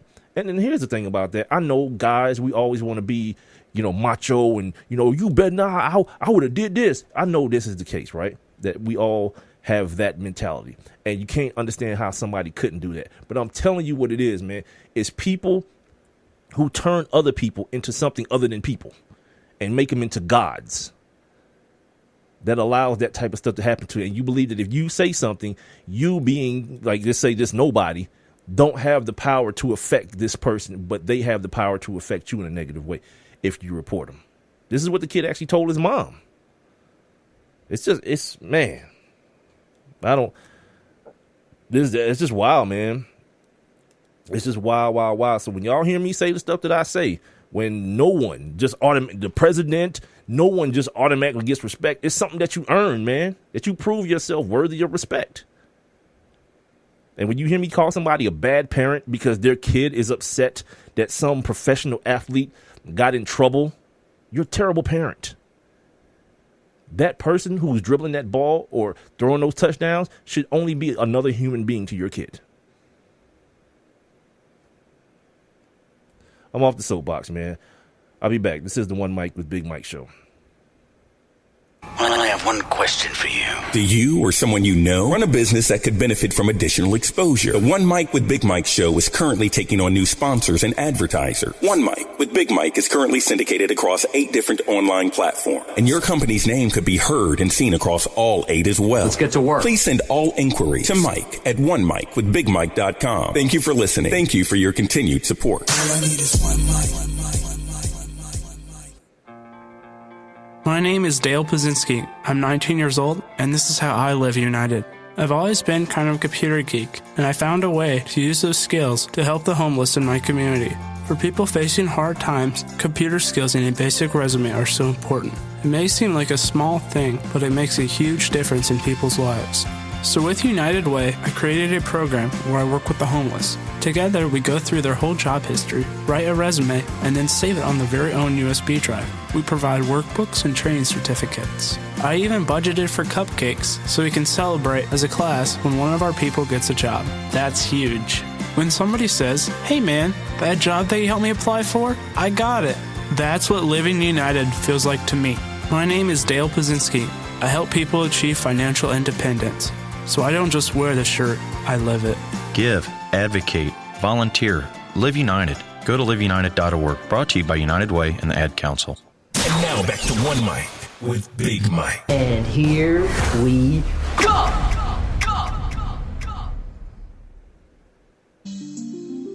Hump day! Yep. On over that hump, man, and headed down the stretch here on the One Mic with Big Mike show. Got about another, 25 minutes here left. Appreciate you guys for hanging out, man, joining me tonight. Appreciate my man Rob Grimwood, man, for stepping into the chat room, hollering at some of my guys about fantasy football or whatever. Rob will be back. He'll be back on the show next Wednesday. My man Rob is calling for an intro like Lutovsky has, man. You know what, Rob? I tried to get you one, but I couldn't hook up with my voice guy in order to do it, man. He was supposed to come see me about something else, and I was going to take care of, 2 birds with 1 stone type of situation, but he had something come up, and I hadn't heard from him since. I hope he's all right. I just thought about that. I hope my dude is good. But, yeah, so I wasn't able to do an intro for you, my man. Hopefully before we end this whole situation here, I'll be able to get that taken care of. But, once again, I appreciate you hanging out in the chat room. You guys can join these cats in the chat room here on the One Mic with Big Mike show. It's real easy, man. Just sign up for your free Spreaker account. Once you do that, follow my show. Then once you start listening, you'll see a little thought bubble icon on the streaming player. Just click on it, man. It'll get you in the live interactive chat room. You can also text me, 404-902-8104. Hit me up on Twitter and Instagram as well. And on my Facebook page at the number 1 MICWITHBIGMIKE. All right, couple of things real quick. We'll kind of clean the plate because this basketball game has me just enthralled. Is that a word? It is today. Yeah, man, this Boston Celtics team look good, man. This kid Brown, Kyrie, of course. Al ain't even playing tonight. Al got a concussion. Came down to Atlanta and got hit in the head, so to speak. Yeah, Al was hanging out at Magic City somewhere at the strip club. I don't know that to be fact. I just think it's true. Okay. NCAA rankings. Let's hit that first, and then we'll get into the NFL stuff and then get the hell up out of here. You still got, Georgia, Alabama, Clemson, and Notre Dame. I can't find the rest of the damn. I did that off the dome, too, by the way, so suckers. I can't find the rest of the damn. Oh, here it is. Had it mislabeled. TCU is hanging in there at number 6 with their one loss. Miami still undefeated. They got to take on that Notre Dame squad at home. Good for them. This weekend, of course, Wisconsin still undefeated, but not a real schedule that denotes them being any higher than number 8. And, of course, the top 10 wraps up with Washington and Auburn. If you're missing a couple of names, it may be Ohio State and Penn State, who are now at 13 and 14 in the country. That Miami squad, that Auburn team, number 10 in the country right now, they had a real rickety start of things. They got to play Alabama and Georgia before the season's over, and Georgia's most likely going to have to play Alabama as well in the SEC championship. So by next week, man, we should see a little bit of movement. Notre Dame's got to play Miami, so that's pretty much a play-in game for their college football futures there. The other thing coming out of the NCAA this week, my man, the Rifleman, Chuck Persons, man. He and former NBA official Rashawn Michelle became the first 2 men that were indicted as a part of the FBI's investigation into the bribery of college basketball recruits when a federal grand jury in New York charged them each on 6 counts on Tuesday. Golly. I don't know, though, man. My man, Chuck, the Rifleman, he look like a dude that may be able to handle himself on the yard, man. Like, Chuck been making money for a while, but he still kind of got that Charles Oakley vibe to him, like a dude that got bread, but you pretty much don't really want to try him. So hopefully, man, get that rope on that soap on the rope, so he ain't got no problems in that area, and you keep it moving, man. Because this the Fed. The Fed got a 93. Oh, at the buzzer, let's go. Yeah, this basketball game is lit. Yeah, man. Anyway. If you want to know what he's being charged with, here it is. Conspiracy to commit bribery, solicitation of bribery and gratuities, conspiracy to commit honest services fraud, honest services wire fraud, conspiracy to commit wire fraud, and travel act conspiracy. All these charges together, ladies and gentlemen, carry a sentence of 80 years in Fed prison, which means, what is Fed? You got to complete 95% of the time. Yeah, that's way too many years. Like, how is he not already snitching on everybody involved? He got to get them years peeled off, B. Yeah, this is nothing to go to jail over. Paying some kids some money that many people, including myself, would agree deserve it. You gonna do 80 years for that? Huh. Please, dude. I might have to fake my death and come back as John Stevenstein or something. Must be crazy. 80 years in the pokey? Yeah, not your boy. I've seen Locked Up. I know who Fleece Johnson, a.k.a. the Booty Warrior, is. Not personally, but I've seen him.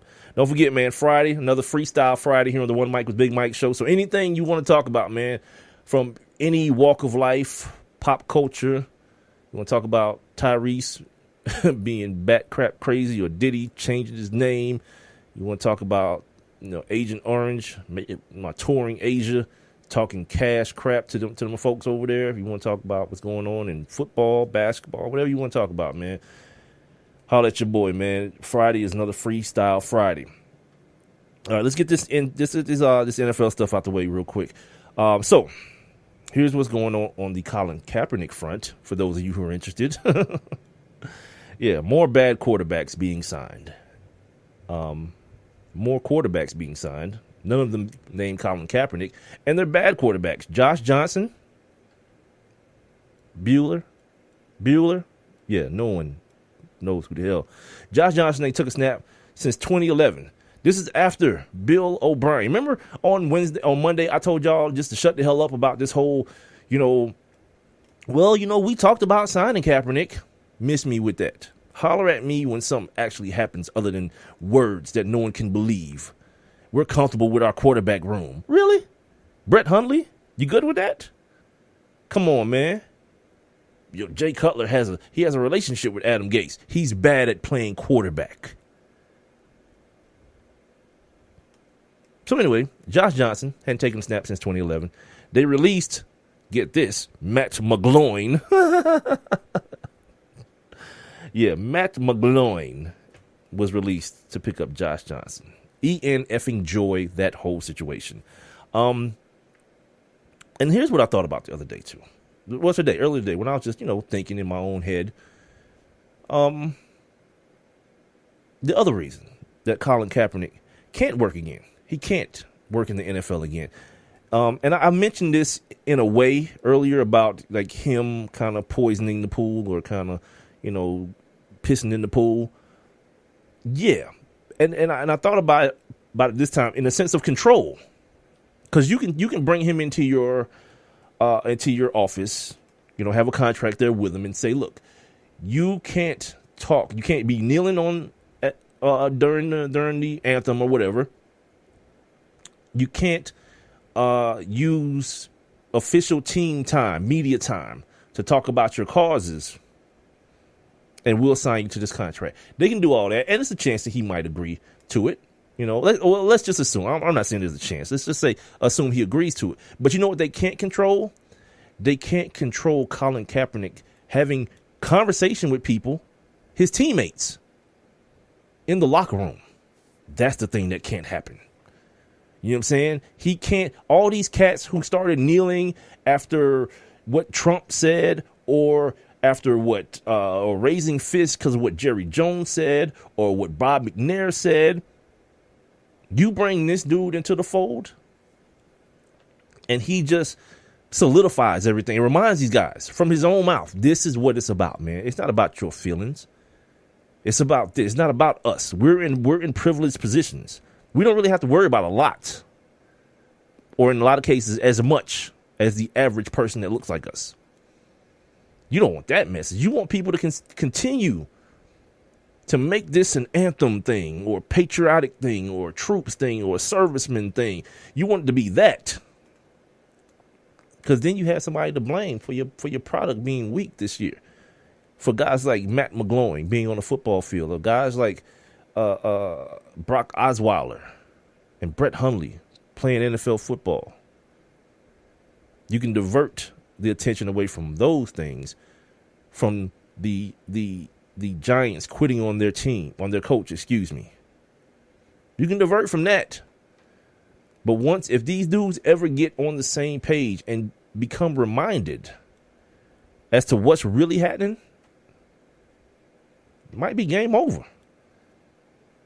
So anyway, the other part about this whole Kaepernick situation is the NFL apparently said that they invited him to meet with Roger Goodell. And there's some sort of disconnection in between who wants the meeting, who calls the meeting, who should be at the meeting, and things of that nature. And I'm trying to actually find the article here, because on one side, they want Colin Kaepernick to show up dolo. Just him. His lawyer's like, nah, we ain't gonna play that game. You know what I mean? Where you guys can start talking crap and saying what you want to say. He said, and using it as some sort of propaganda. Here's how it's going down, as per this CBS Sports article. According to the NFL, the league offered Kaepernick a meeting with Commissioner Roger Goodell, but Kaepernick hasn't taken them up on their offer. According to Kaepernick's lawyer, it's actually the NFL that rejected the meeting once Kaepernick and his team requested a mediator be present. You damn right. Yeah, man. This that stuff I'm talking about, where folks try to act like people are stupid. Joe Lockhart, he is a spokesperson for the NFL.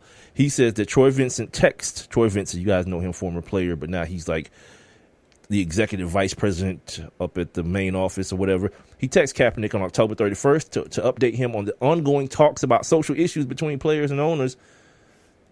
Vincent extended the invitation for Kaepernick to meet with Goodell. Now, Kaepernick's attorney, Mark Garagos, let's call it Garagos, requested that a mediator attend the meeting, and the NFL rejected that proposal.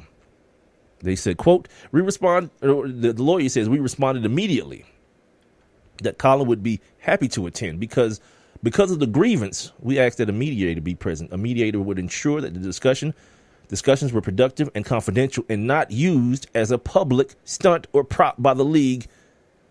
Colin's proposal was rejected. Yeah, that's the smart thing to do. Because I'm suing your ass, don't call me in here under the guise of talking to me about helping out black folks and social change and all that kind of stuff. Don't do that. And then start talking to me about this case I'm suing your ass about. Nah, cuz we ain't falling for the old banana in the tailpipe, B. So the NFL comes back, of course, and calls what my man is saying is disingenuous.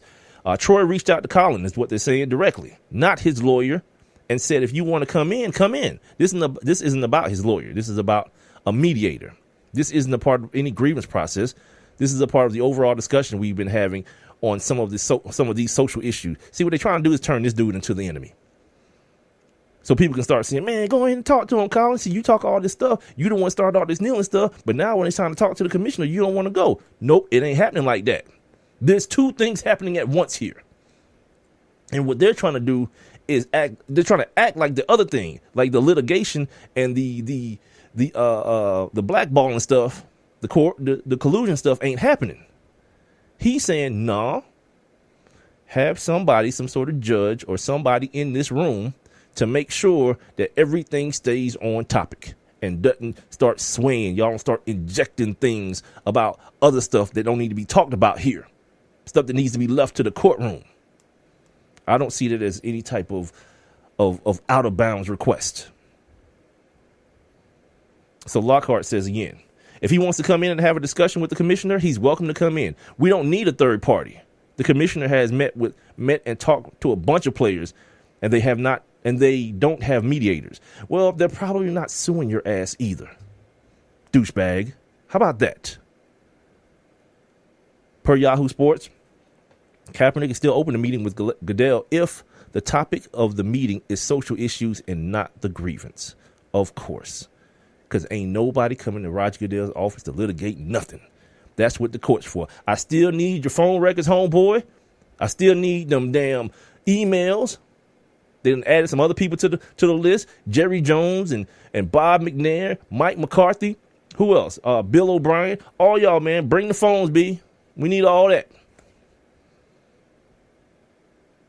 These folks trying to be so slick, man, to act like this dude is an idiot, man.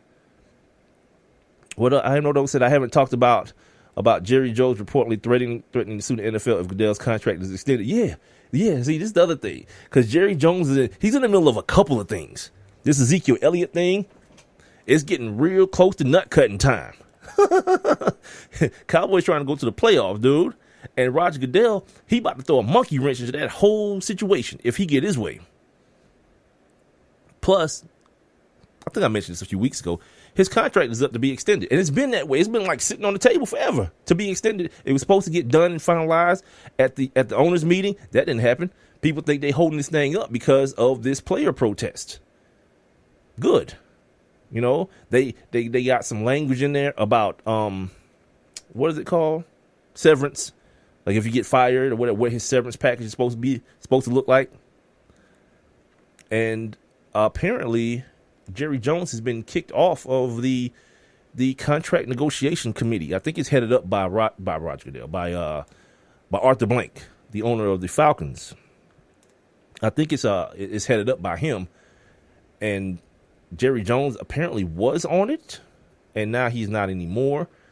Because he's got a couple of personal gripes with Roger Goodell. He's one of the people who don't feel like Roger Goodell should be trying to hear these people, these prisoners who are trying to run this jail. Or inmates trying to run this prison or whatever it's called. Look, man, these people get everything they want. Because for every time I hear somebody open their mouth, I heard Pat Sajak today on the radio on the Dan Le Batard show talking about the right time to protest and people just trying to watch their football. Well, you know what? You know what Philando Castile was trying to do? He was trying to take a ride with his wife and his baby. And once the police pulled him over, he was trying to get his ticket and keep it moving. But you know what happened to him? They put his ass in the ground. So excuse people for inconveniencing your football, which really it doesn't. It's something that happens before the game. It's not like dudes are taking knees, you know what I'm saying, in the middle of the first quarter. This is something that happens before the game. But because people don't want to face the obvious truths that are in front of them, let's distract. Let's pull a Trump on everybody and start talking about some other ignorance. People just want to watch their football. Ain't nothing keep me. I never look at the anthem if I can help it. I always turn the channel. And this is before all the Kaepernick stuff. I don't want to see that crap. I just want people to start playing football. So if you don't, you can do the same thing as I do. But at some point, maybe someone will admit that it's a little bit deeper than that. You know what I mean? It's a little bit deeper than that. It goes back like that dude Bob McNair. He said it. He said what a lot of y'all think. Can't let these prisoners run the prison. If the NFL is the prison, what would it be? What would it look like without the prisoners? If all 70% of those black folks got the hell on and walked away, would you still enjoy your football then? Y'all can answer that on your own, man. Couple of things real quick before I get out of here. Drunk ass Jim Irsay. Tony Dungy got caught snitching, but he wasn't trying to. He was on the Dan Patrick show, and they had the mic on. If you guys watch the show, I haven't watched it in a while, but they do this thing called a look-in, where between the commercials they just come back to the show, and whatever's going on, it kind of just airs. And so many times people have cursed during that time because they didn't know they was on air, even though I believe they've been told, but. And Tony Dungy's been on this show a million times. So anyway, they do the look in, and Tony Dungy's talking about Jim Irsay. He says Jim Irsay is basically saying Andrew Luck ain't even hurt no more. He's just inside his own head. He's got to get over it. And I'm like, that's what happens when you got a drunk ass pill popping old owner. Things like that come out of his mouth about his franchise player. It's like, dude, just understand, man. Just count your blessings, as they say. The fact that you were able to go from Peyton Manning and one pissy season straight into Andrew Luck and winning division championships again. You know what I mean? And now he's hurt, and then you'll go back to be pissy again and whatever. You know what I'm saying? But just understand that that's not how it's supposed to work, especially not in Indianapolis, that market. Oh, I don't know if you guys saw this, man. This thing with Joe Thomas. Joe Thomas got hurt. Joe Thomas played like 1 million snaps in a row for the badass Cleveland Browns, and as some sort of thank you, which I don't understand how this works in business. But as some sort of thank you, they have now made him, while injured, the highest paid offensive lineman in the league. And while it sounds like, oh, man, that's a cool gesture, this is why they're the Browns. Because no one's doing business, apparently. Everyone's doing favors and giving out money when you don't even have to. I was reading an article. He said they had been talking about this contract extension before the injury, which, of course, believable. But then just because he's injured, they threw in an extra $3 million. Like, man, thanks for your service, Joe. What? How does that even work? You had a contract negotiated, and just because you just threw some more money in there, and Joe Thomas being the consummate Brown, I guess, lovable loser, says, quote, "It's just the way that the team shows their love and appreciation for you." I don't know where either one of those things come into business. Like, maybe appreciation, but love? That's why they're the Browns, ladies and gentlemen. That's part of the reason that they're the Browns. In the NFL, how do you show love and appreciation for what your players are doing? You pay them. Yeah. What you're describing, B, is a job, is what you get paid at, and it has nothing to do with how much your employer loves you. It's what you negotiate for.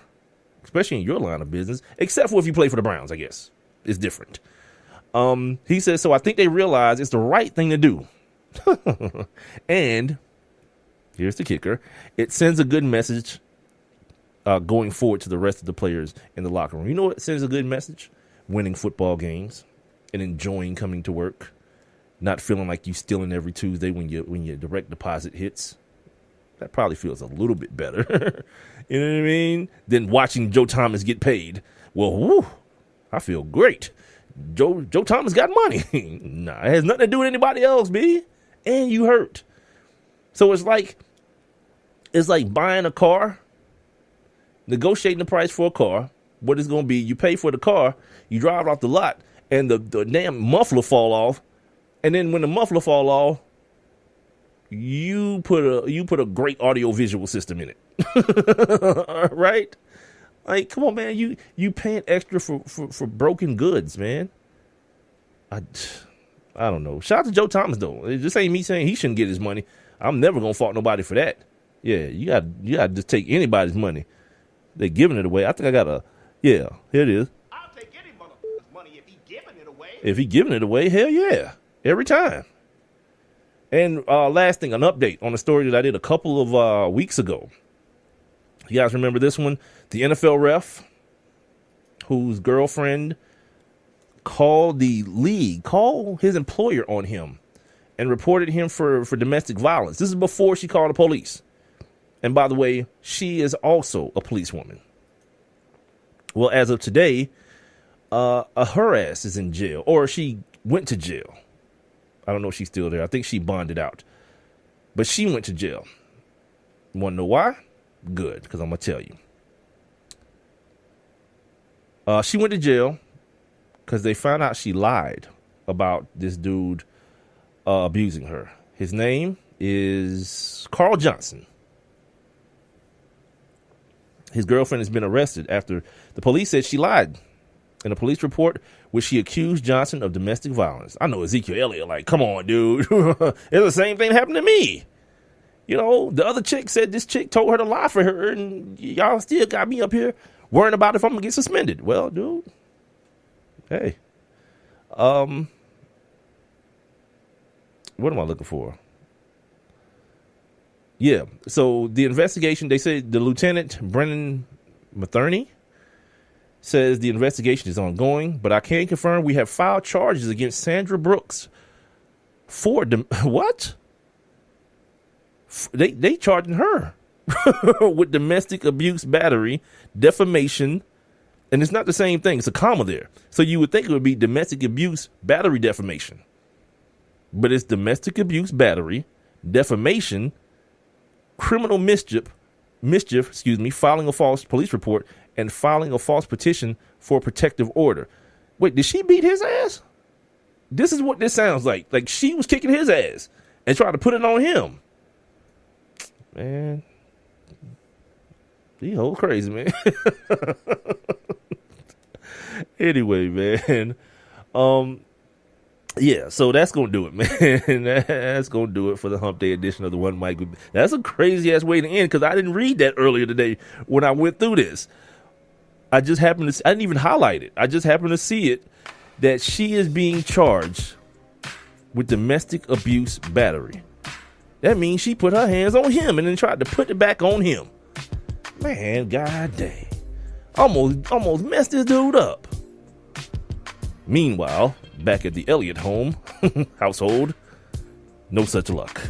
Take your ass to court 35 times, only to get suspended for 6 games any damn way. Anyway, man, appreciate you guys hanging out, man, here on the Hump Day.